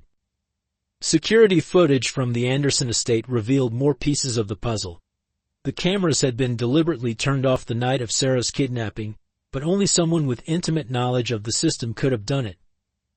The timing matched William Jr.'s presence in the house, ostensibly for a late-night meeting with his father. Clara's documentation of Hunter's injuries began telling a clearer story. The chemical residue in his fur matched sedatives stolen from a veterinary supplier, the same supplier William Jr.'s shell company had recently acquired. The bullet graze on Hunter's shoulder matched ballistics from Miller's murder scene. The most damning evidence came from an unexpected source. A young groundskeeper at the Anderson estate came forward with a phone recording. He had accidentally captured audio of William Jr. discussing plans to handle the inheritance problem just days before Sarah's disappearance. Hunter's ears perked up at the sound of the voice, his body language confirming the recording's authenticity. Roberts pieced together the timeline. William Jr., facing financial ruin and the loss of his expected inheritance, had contracted with criminals to kidnap Sarah. Officer Miller, investigating the trafficking ring, had gotten too close. The plan had been to eliminate Sarah quietly, making it look like an accident or animal attack in the forest. What no one had counted on was Hunter's survival and dedication. After being shot during Miller's murder, he had somehow tracked the kidnappers into the forest. His months of surviving in the wilderness hadn't been random. He had been patrolling, waiting, protecting the territory where he sensed Sarah might be hidden. Emma's voice shook as she read through the evidence. He was going to kill her, his own niece. Hunter moved to her side, offering the same steady presence he gave to Sarah. His police training showed in how he positioned himself, alert but calm, ready to offer comfort or protection as needed. The conspiracy began to collapse as more people came forward. A nurse at the hospital remembered William Jr.'s strange behavior the night Sarah was born. A bank teller recalled unusual transactions. Even William Jr.'s personal assistant finally broke down, providing emails and meeting records that confirmed the worst suspicions. Clara watched as Hunter's behavior changed with each new revelation. His alertness remained sharp, but the tension in his body eased as each piece of evidence brought justice closer. It was as if he understood that his long mission was finally nearing completion, that his protection of Sarah had extended far beyond the forest. Detective Roberts worked methodically to build an airtight case. The evidence trail led from William Jr. through a network of corrupt officials and criminals, all connected to Sarah's kidnapping and Miller's murder. Hunter's presence at the clinic became even more crucial as potential witnesses were brought in, his reactions helping to confirm or deny their statements. The investigation turned dangerous as William Jr. realized his scheme was unraveling. He disappeared from his mansion, leaving behind evidence of hastily destroyed documents. Detective Roberts immediately increased security at Clara's clinic, knowing that Hunter and Sarah were key to exposing the entire conspiracy. Late one night, Clara noticed Hunter's behavior changed dramatically. His ears perked up, body tensed, and a low growl rumbled in his throat. Years of police training kicked in as he moved silently to the clinic's window. Outside, shadows moved against the darkness, figures attempting to disable the security cameras. Roberts had anticipated such a move. Plainclothes officers positioned around the clinic responded instantly, but the intruders were prepared. The sound of gunfire shattered the night's quiet. Hunter's tactical training emerged as he herded Clara and Sarah into the clinic's secure back room, positioning himself between them and the door. Emma Anderson, who had been staying late reviewing evidence, helped Clara barricade the door. Hunter's focused attention alternated between protecting them and listening to the chaos outside. His police experience showed in his controlled responses, alert but not panicked, ready but not aggressive. The attackers breached the clinic's main entrance but found themselves facing a coordinated police response. In the ensuing chaos, William Jr.'s voice was heard shouting orders. He had come personally to silence the witnesses. Hunter's growl deepened at the sound, recognizing the voice from that fatal night months ago. Clara's preparation proved vital. The clinic's reinforced safe room, installed after the first threats emerged, gave them time as the police confronted the intruders. Hunter remained vigilant, his body language communicating each new threat he detected through sound or scent. His presence kept Sarah remarkably calm despite the frightening situation. The confrontation escalated when smoke began seeping under the door. The intruders had started a fire to flush them out. Hunter's training kicked in again as he guided them to the emergency exit Clara had installed. His knowledge of police tactical procedures helped them time their escape between the attackers' movements. Outside, the scene was chaos. Police spotlights cut through smoke and darkness, illuminating figures running between vehicles. Hunter took point, using his body to shield Sarah and the others as they made their way toward the police perimeter. His movements were precise, each step calculated to provide maximum protection. William Jr.'s desperation showed in his reckless actions. He appeared suddenly gun raised, but Hunter was faster. Years of K-9 training combined with months of protective instincts as he launched himself at the threat. His attack was controlled, disabling without killing, the perfect execution of police dog tactics. The confrontation spread through the surrounding streets as William Jr.'s accomplices tried to escape. Hunter's tracking abilities became crucial as he led officers through alleyways and back lots. His focus never wavered from his primary mission, keeping Sarah safe while helping apprehend those who meant her harm. Local residents, awakened by the commotion, became unexpected allies. They turned on lights, opened doors to hiding officers, and reported suspicious movements. The community's division over Hunter dissolved in the face of real danger, replaced by united determination to protect one of their own. Clara and Emma used their knowledge of the clinic's neighborhood to guide police to cut off escape routes. Hunter worked seamlessly with the officers, his previous training making him a valuable asset in the organized response. His actions demonstrated why he had been considered one of the department's top K-9 officers. The turning point came when Hunter tracked William Jr. to an abandoned warehouse. The police surrounded the building, but the situation was complicated by hostages. William Jr. had grabbed 2 clinic workers during the chaos. Hunter's experience in hostage situations became invaluable as he helped officers plan their approach. Throughout the standoff, Hunter's behavior remained professional, controlled. When the order finally came to breach the warehouse, his response was textbook K-9 tactical engagement. He disabled William Jr. without seriously injuring him, protecting the hostages while enabling officers to make a clean arrest. As the situation stabilized, Hunter's attention immediately returned to Sarah. His single-minded focus on her safety had never wavered, even during the heat of confrontation. Clara observed how his police training and protective instincts had merged perfectly, creating a guardian who could handle any threat while never losing sight of his primary duty. The warehouse confrontation wasn't over. As police moved to secure William Jr., one of his associates emerged from the shadows with Sarah, having snatched her during the chaos. The man held the baby precariously, backing toward a fire escape. Hunter's muscles tensed, years of hostage situation training warring with his protective instincts. Clara watched in horror as the scene unfolded. The man was desperate, realizing the conspiracy had collapsed. "Nobody moves or I drop her," he shouted, already 3 stories up the fire escape.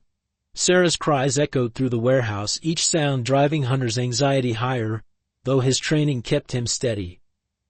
Detective Roberts tried negotiating, but the situation deteriorated rapidly.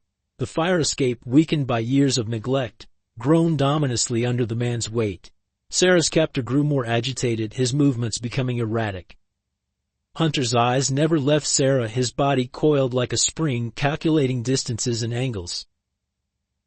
Emma Anderson arrived at the scene, her mother's terror evident as she watched her baby suspended so precariously.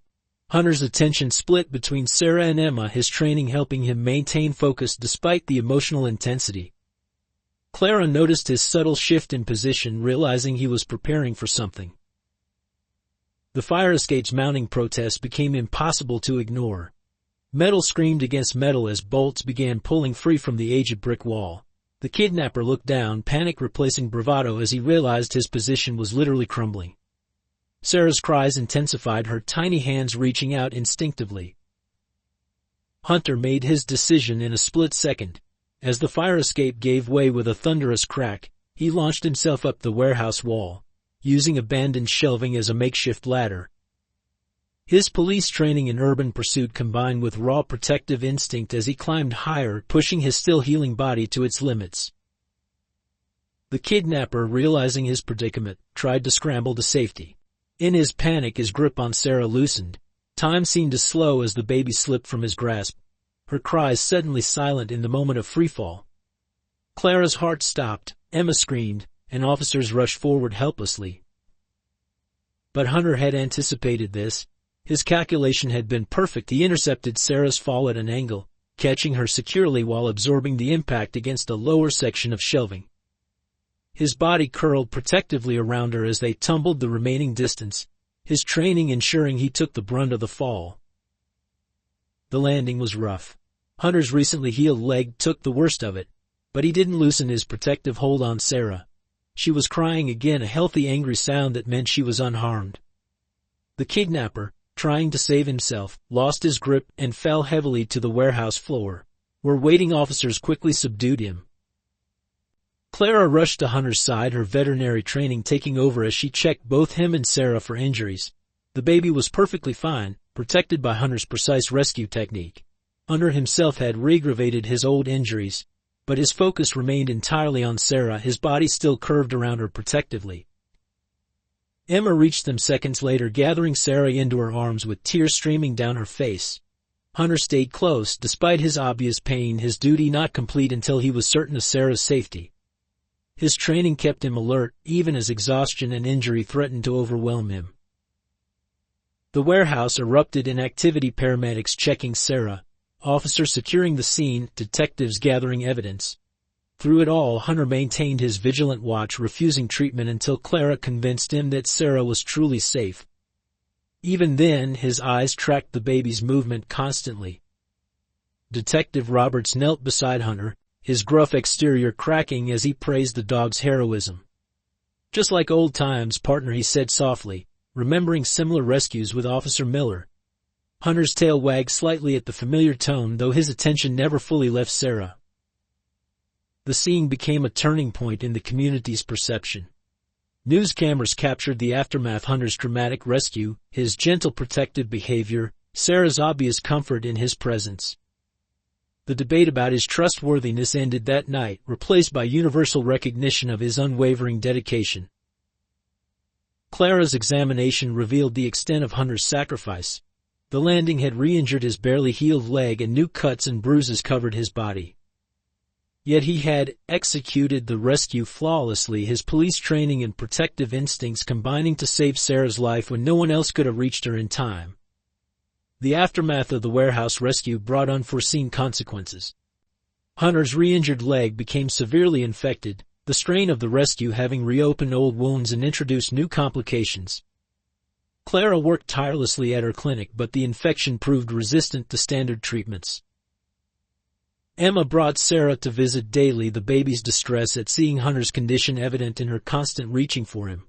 Despite his pain, Hunter maintained his protective watch, though now he could barely lift his head from his bed. His police training showed, even in his weakness, always positioning himself to keep Sarah in sight. The turning point came when Hunter stopped eating. Clara's veterinary expertise told her this was critical. His body, already weakened from months in the wilderness and recent injuries, couldn't fight the infection without nutrition. She tried everything, but Hunter's condition continued to deteriorate. Detective Roberts visited frequently, bringing case updates and sitting quietly with his old friend's partner. He shared news of William Jr.'s prosecution, of evidence mounting, of justice being served. Hunter would listen, his ears moving slightly at familiar names, but his strength was clearly fading. The community rallied again, this time bringing specialists from across the country. Veterinarians consulted, offering different treatment options, but the combination of old and new injuries, coupled with the strain of the rescue, had pushed Hunter's body beyond its limits.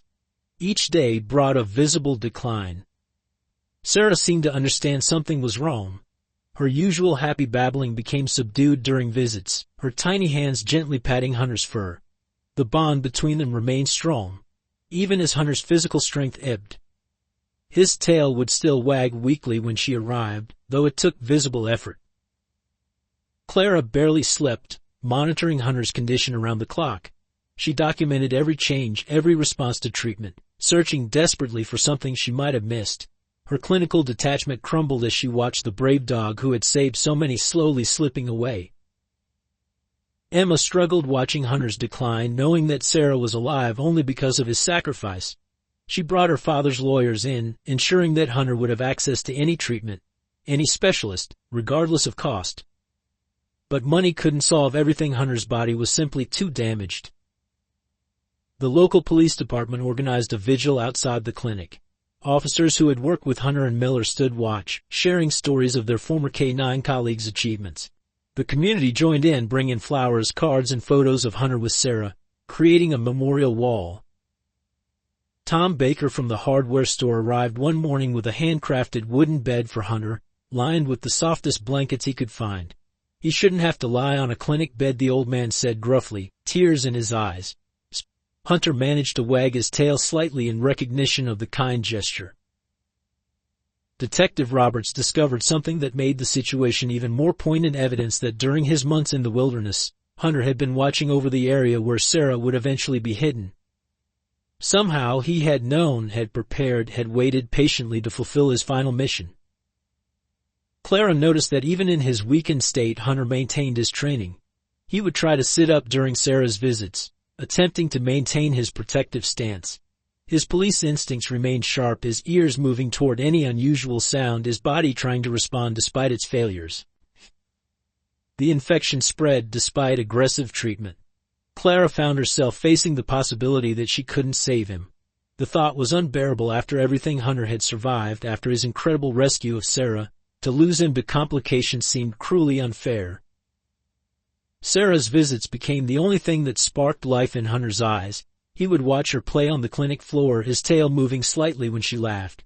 Though he could no longer physically protect her, his dedication never wavered. His training and instincts remained intact, even as his body failed. The community's mood darkened as news of Hunter's condition spread. People gathered outside the clinic, holding candlelight vigils, praying for a miracle. The division that had once split the town was gone, replaced by united concern for the hero who had sacrificed everything to protect an innocent child. While Hunter fought for his life, a new threat emerged from an unexpected direction. One of the clinic's trusted staff members, David Chen, was discovered secretly communicating with William Jr.'s legal team. Clara found emails on the clinic's computer suggesting he had been tampering with Hunter's treatment, deliberately slowing his recovery. The betrayal cut deep. Chen had been part of Hunter's care team from the beginning, had witnessed the dog's heroism firsthand. His actions were calculated: small changes to medication dosages, accidentally missing treatment times, all while documenting false progress reports that painted Hunter's condition as hopeless. Detective Roberts was furious when the evidence came to light. Chen's interference hadn't just hindered Hunter's recovery, it had actively contributed to his deteriorating condition. The infection that threatened Hunter's life might have been manageable if properly treated from the start.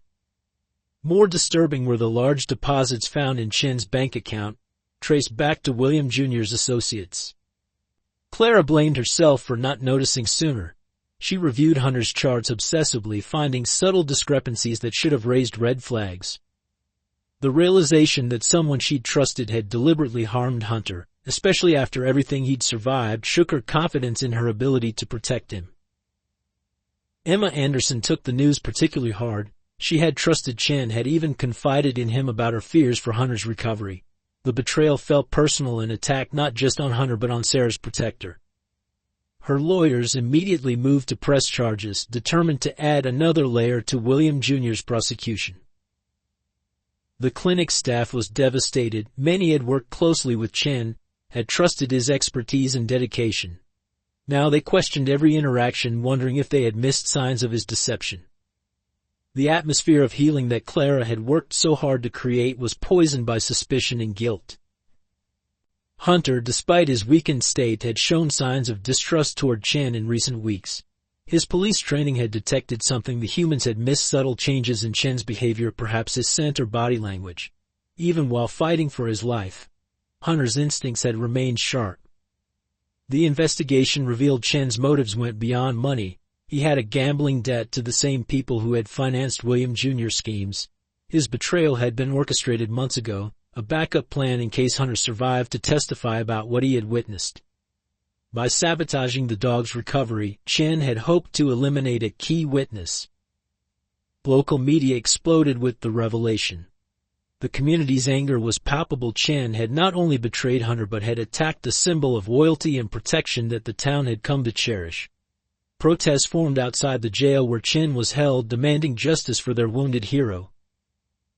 Clara's reputation came under scrutiny as well. Though she had discovered Chen's deception, questions arose about her oversight of the clinic. Some suggested she had been too focused on Hunter's care to notice the betrayal happening under her nose. The criticism added to her already heavy burden of guilt. The most painful aspect was explaining the situation to Sarah. Though too young to understand fully, she sensed the tension and became distressed during visits. Hunter, even in his weakened state, would try to comfort her, his protective instincts overriding his own suffering. The sight brought tears to even the most hardened officer's eyes. Detective Roberts worked tirelessly to document the extent of Chen's sabotage. Each piece of evidence revealed new layers of betrayal: altered medical records, deliberately contaminated medication, systematic efforts to undermine Hunter's recovery while maintaining an appearance of dedicated care. Sarah's grandfather, William Anderson Sr., finally broke his public silence. His statement to the press was scathing, condemning not just Chen's actions but the entire conspiracy that had targeted his granddaughter. His influence ensured that no expense would be spared in bringing all responsible parties to justice. Clara faced her own crisis of confidence. The betrayal forced her to reevaluate every aspect of her practice, every decision she had made in Hunter's care. The weight of responsibility, combined with the knowledge that she had trusted someone who had actively worked to harm her patient, threatened to overwhelm her. The impact on Hunter's care was immediate and severe. New security measures were implemented at the clinic, with police officers volunteering to guard Hunter during their off-duty hours. Every treatment had to be verified by multiple staff members, creating delays that Hunter's fragile condition could ill afford. The night everything nearly ended began with a storm. Wind howled through Clearwater streets as Hunter's condition reached its critical point. The infection, exacerbated by Chen's sabotage, had spread despite Clara's desperate efforts to save him. The clinic's atmosphere was heavy with the sense that they were losing their hero.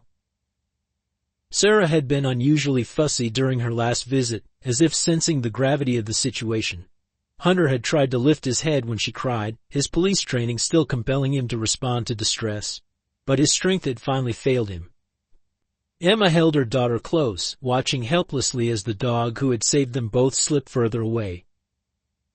Clara hadn't slept in days, working frantically to reverse the damage from Chen's betrayal.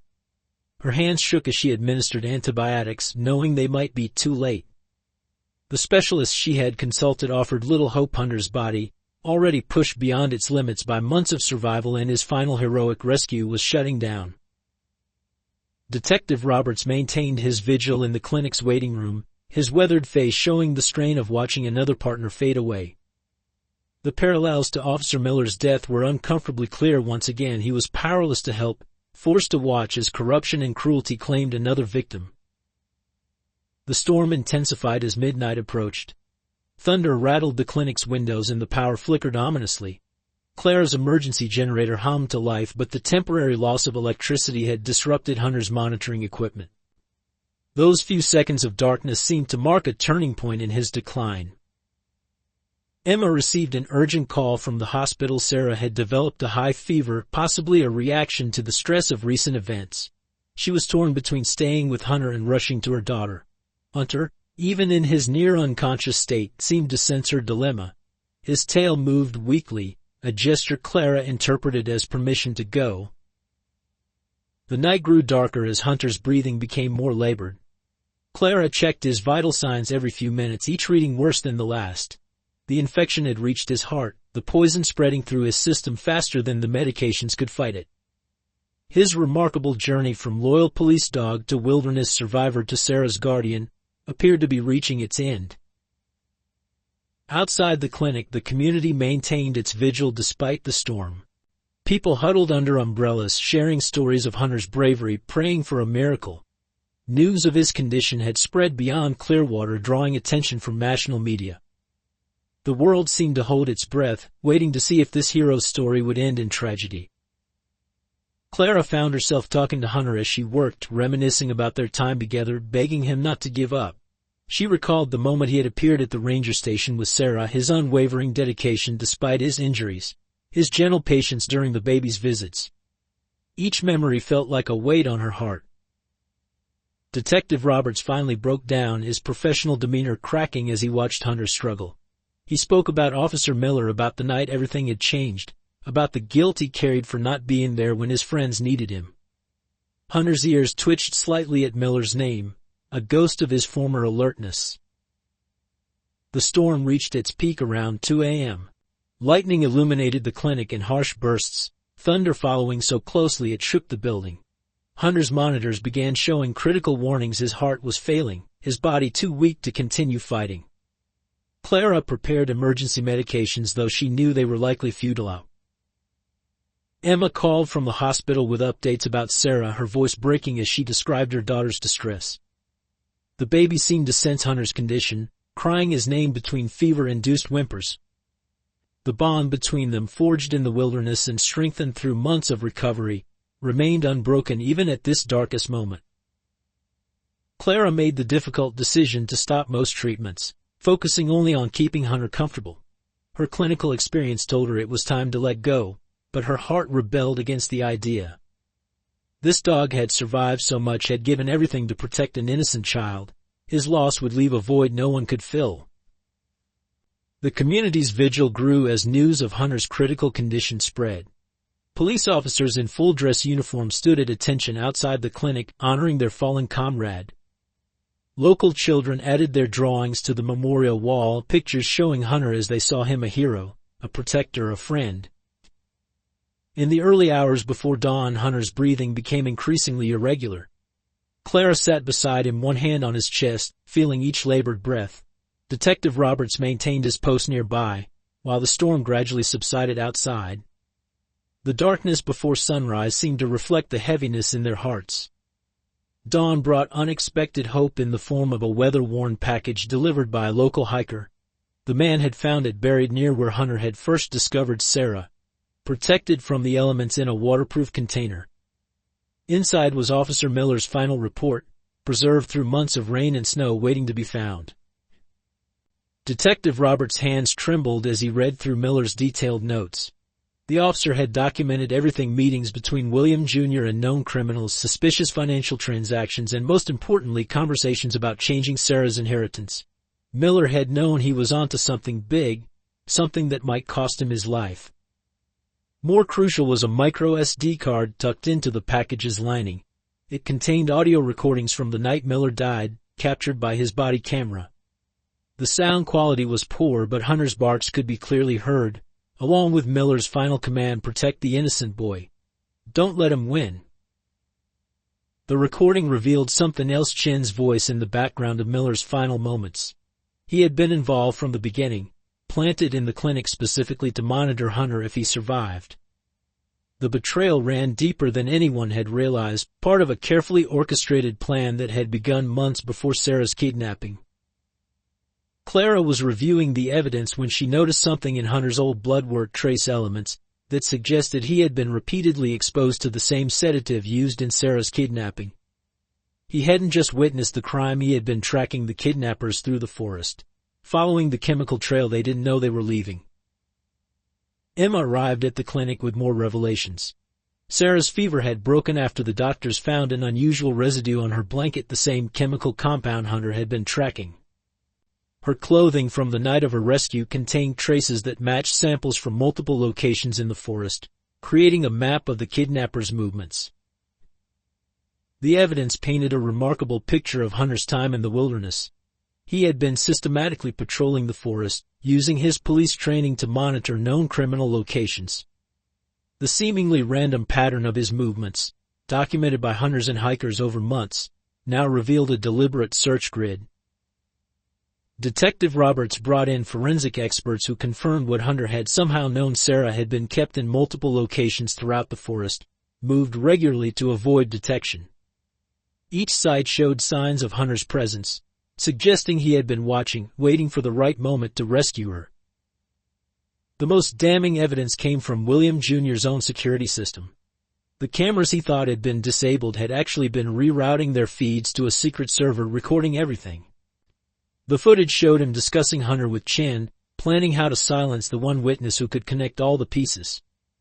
Clara's medical records proved crucial as well. Her detailed documentation of Hunter's injuries, combined with the new evidence, created a timeline of his actions.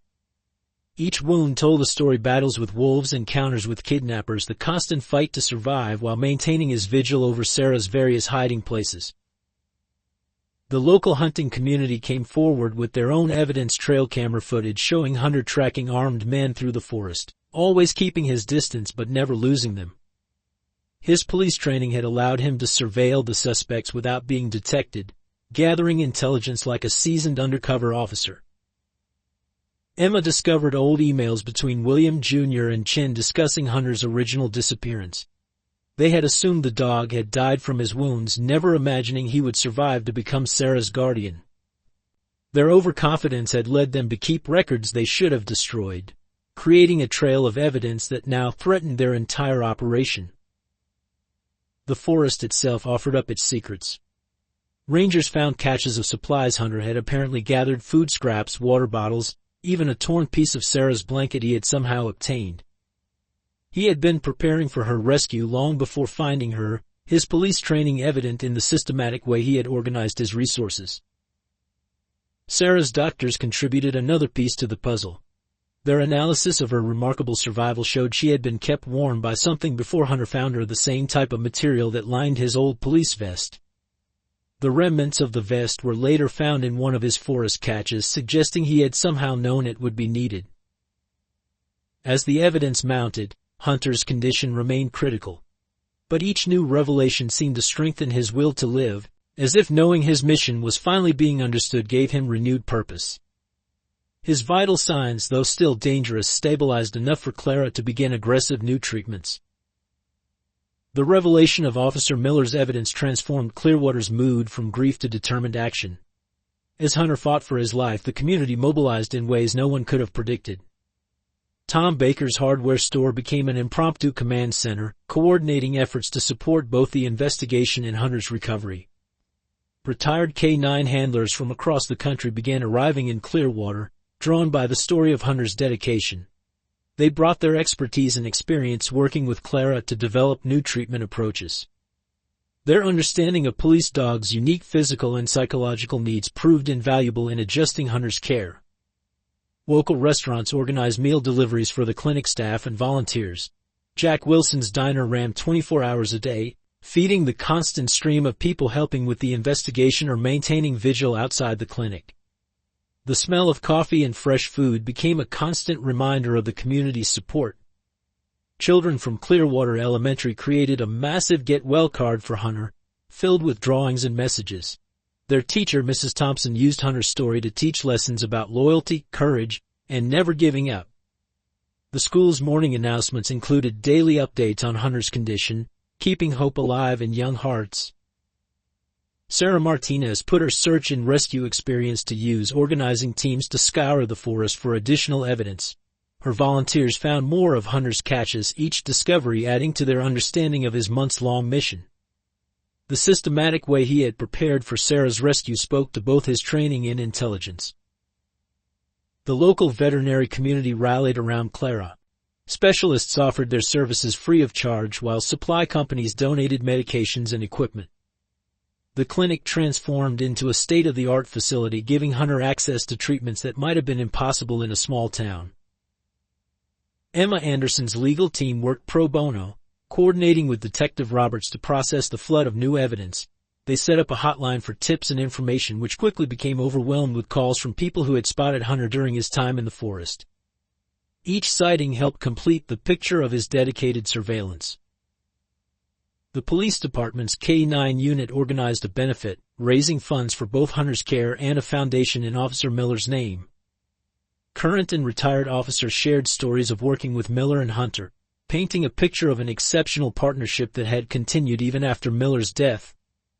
Local media played a crucial role, with Diana Chan leading responsible coverage of Hunter's story.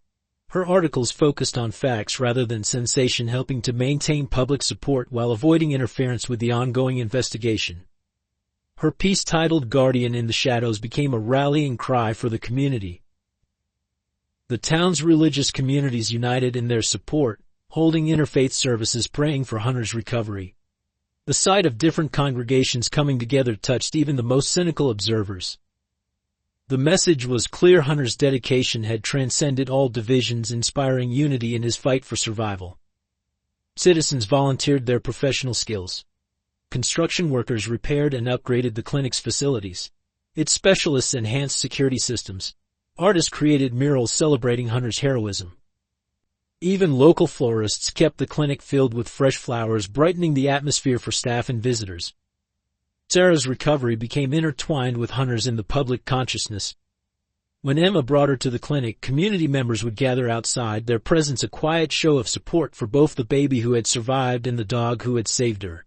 Their bond became a symbol of hope and resilience. The Anderson estate, once a symbol of privilege and isolation, opened its gates to support the cause. Williams S.R. authorized the use of his private medical facilities and equipment for Hunter's treatment.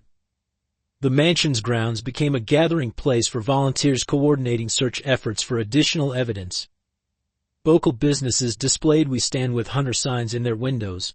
The town's main street became a testament to community solidarity, with blue ribbons, the color of police K-9 units, decorating every lamppost.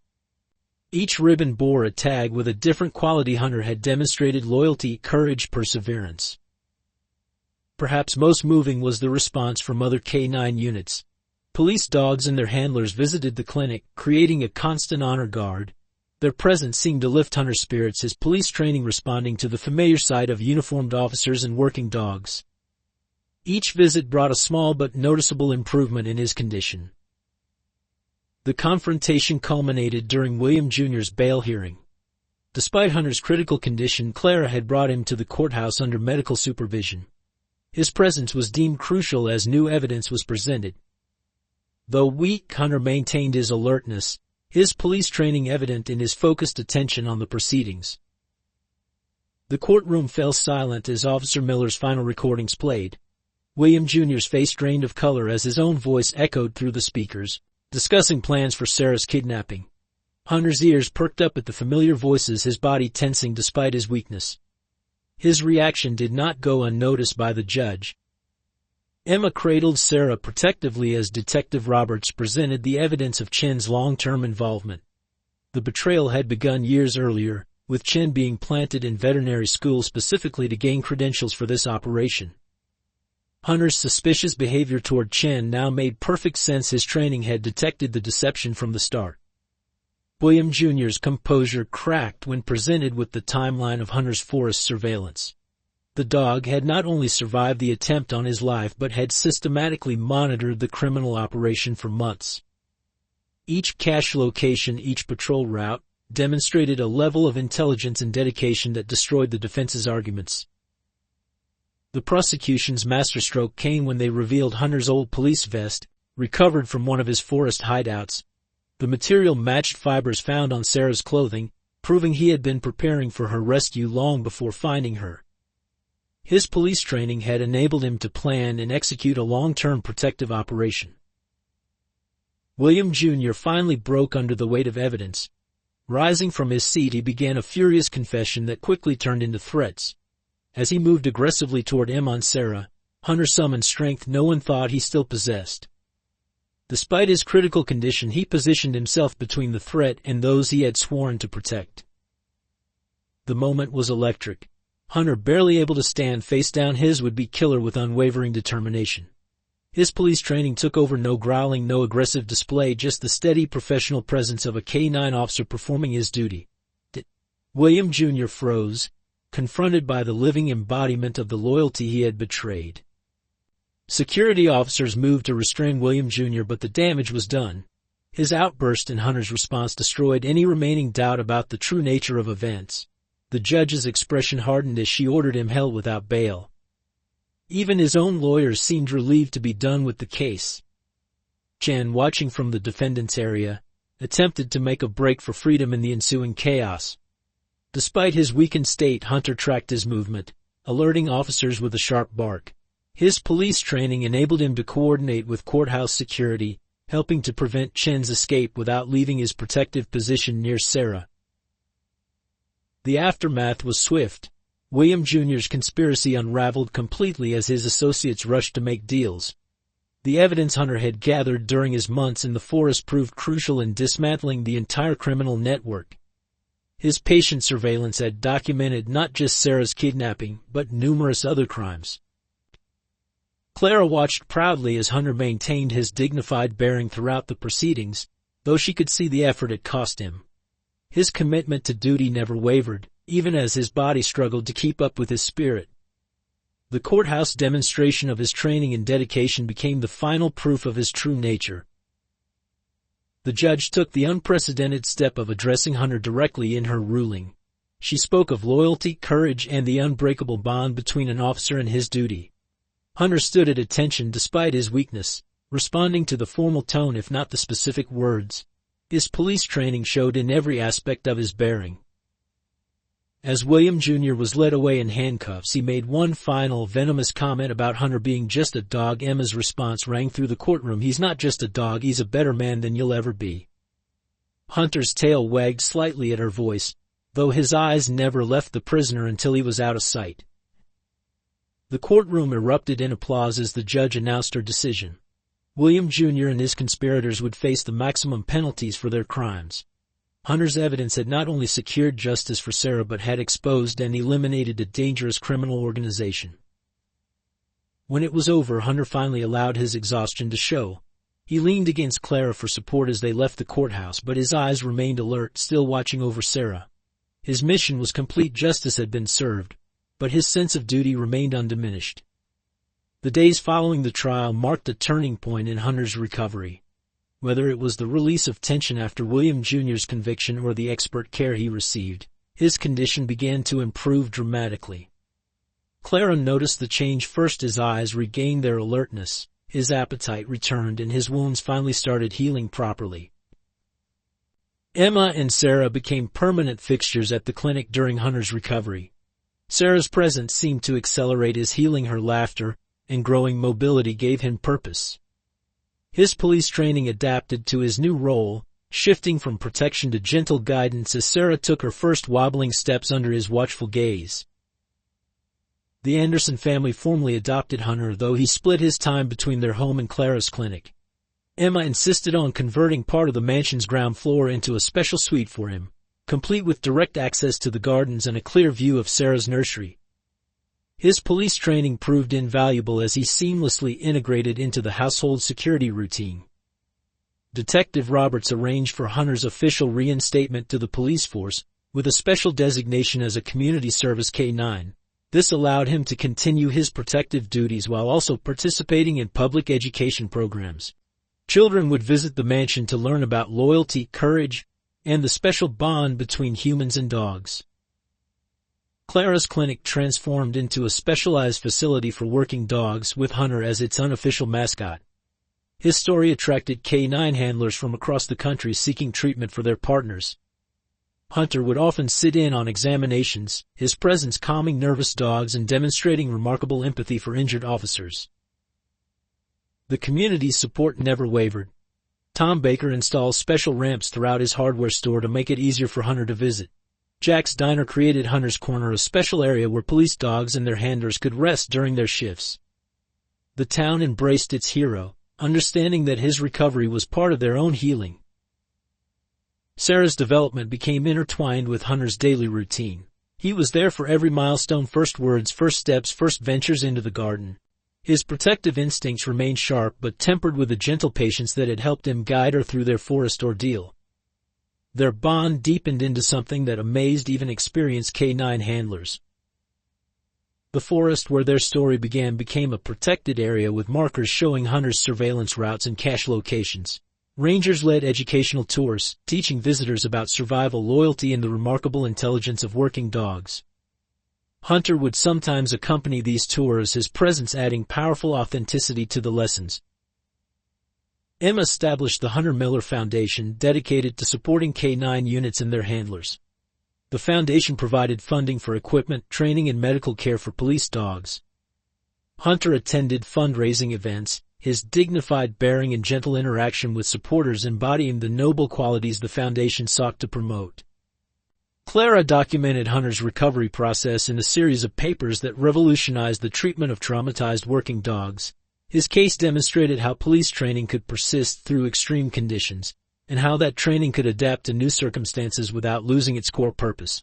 Veterinary schools began including his story in their curriculum. The Anderson Mansion security team incorporated lessons learned from Hunter's forest surveillance techniques into their protocols.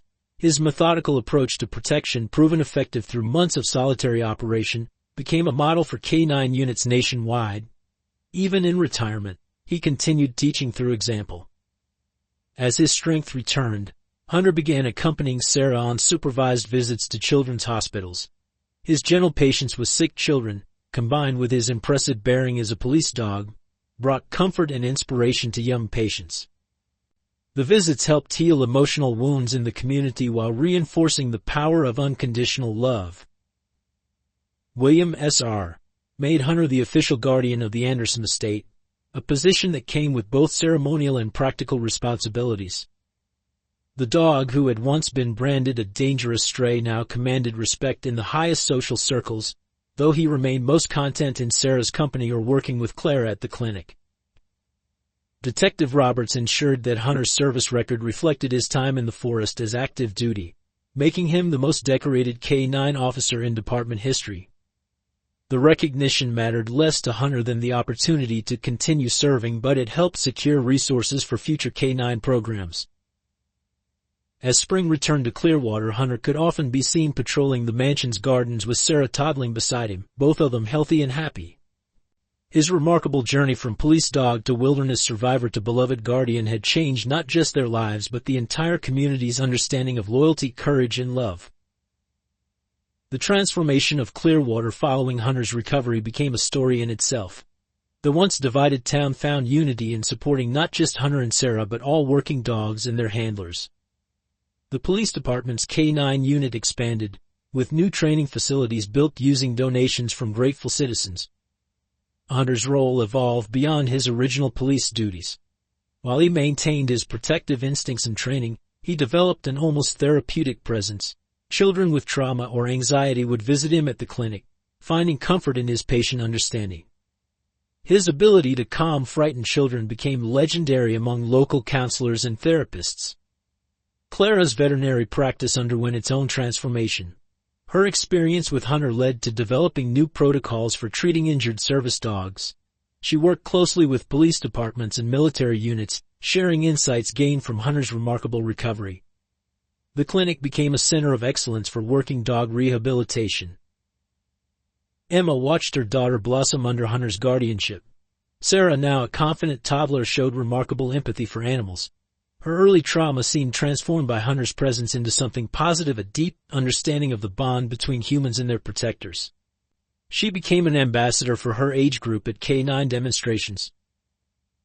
The Anderson mansion changed from a symbol of wealth and privilege to a community hub. The gardens where Hunter patrolled became accessible for educational programs. School groups would visit to learn about working dogs, while Hunter demonstrated the skills that had helped him survive and protect Sarah. His dignified bearing and gentle interaction with visitors made him a natural teacher. Detective Roberts found his own transformation through Hunter's story. The cynicism born from years of police work softened as he watched the dog he had once doubted become a symbol of hope. He began mentoring new K9 handlers, sharing lessons learned from both Miller and Hunter about the true meaning of partnership. The forest trails where Hunter had maintained his solitary vigil became known as the Guardian's Path. Rangers developed educational programs around his survival strategies, teaching visitors about dedication and resourcefulness. Hunter would occasionally accompany these tours, his presence adding living testimony to the remarkable story. Local businesses transformed their attitudes toward service animals. Led by Tom Baker's example, shops and restaurants became more accommodating to working dogs. Hunter's welcome signs appeared in windows throughout town, indicating safe spaces for handlers and their partners to rest during long shifts. The legal community experienced its own evolution. The detailed evidence of Hunter's forest surveillance changed how animal intelligence was viewed in investigations. His methodical preparation and protection of Sarah became a case study in animal behavior and intent. Law enforcement agencies began incorporating these insights into their K9 training programs. Sarah's early development showed the profound impact of her time with Hunter.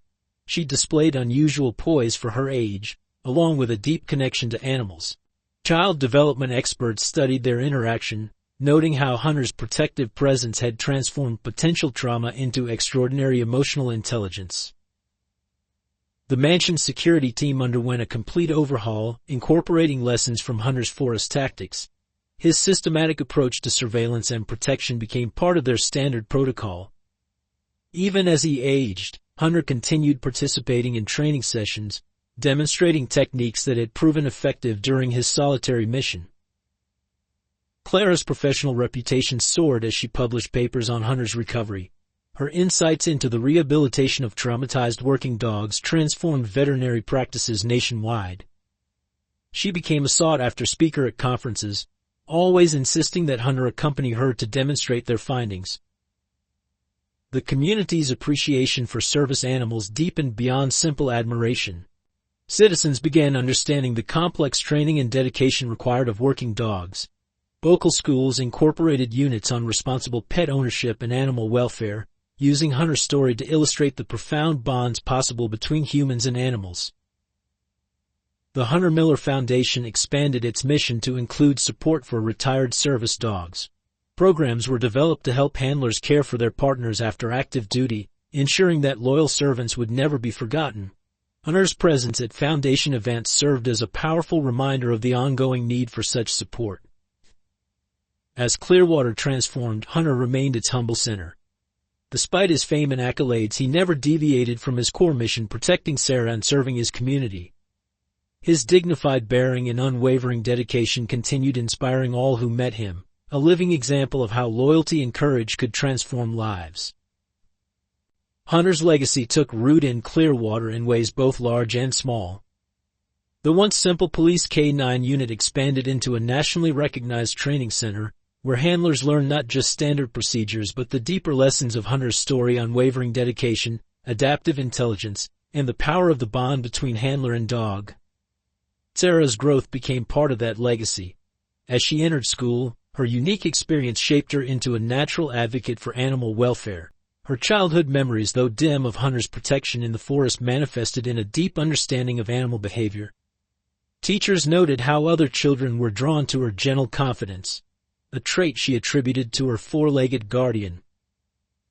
Clara's veterinary clinic evolved into the Hunter Center for Working Dog Medicine. The protocols developed during Hunter's recovery became standard practice nationwide. Handlers brought their partners from across the country, knowing they would find understanding of the special needs of service dogs. Hunter himself remained a constant presence, offering silent support to his injured colleagues. The Anderson Mansion's grounds, once private and exclusive, transformed into the Miller Hunter K9 Training Academy. The forest paths where Hunter had maintained his solitary vigil became training grounds for new K9 units.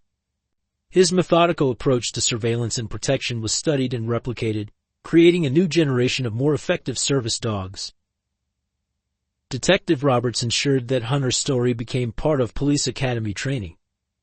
Beyond the tactical lessons of his forest survival, cadets learned about the deeper aspects of service: the unwavering loyalty, the ability to adapt while maintaining core mission focus, and the power of trust between partners.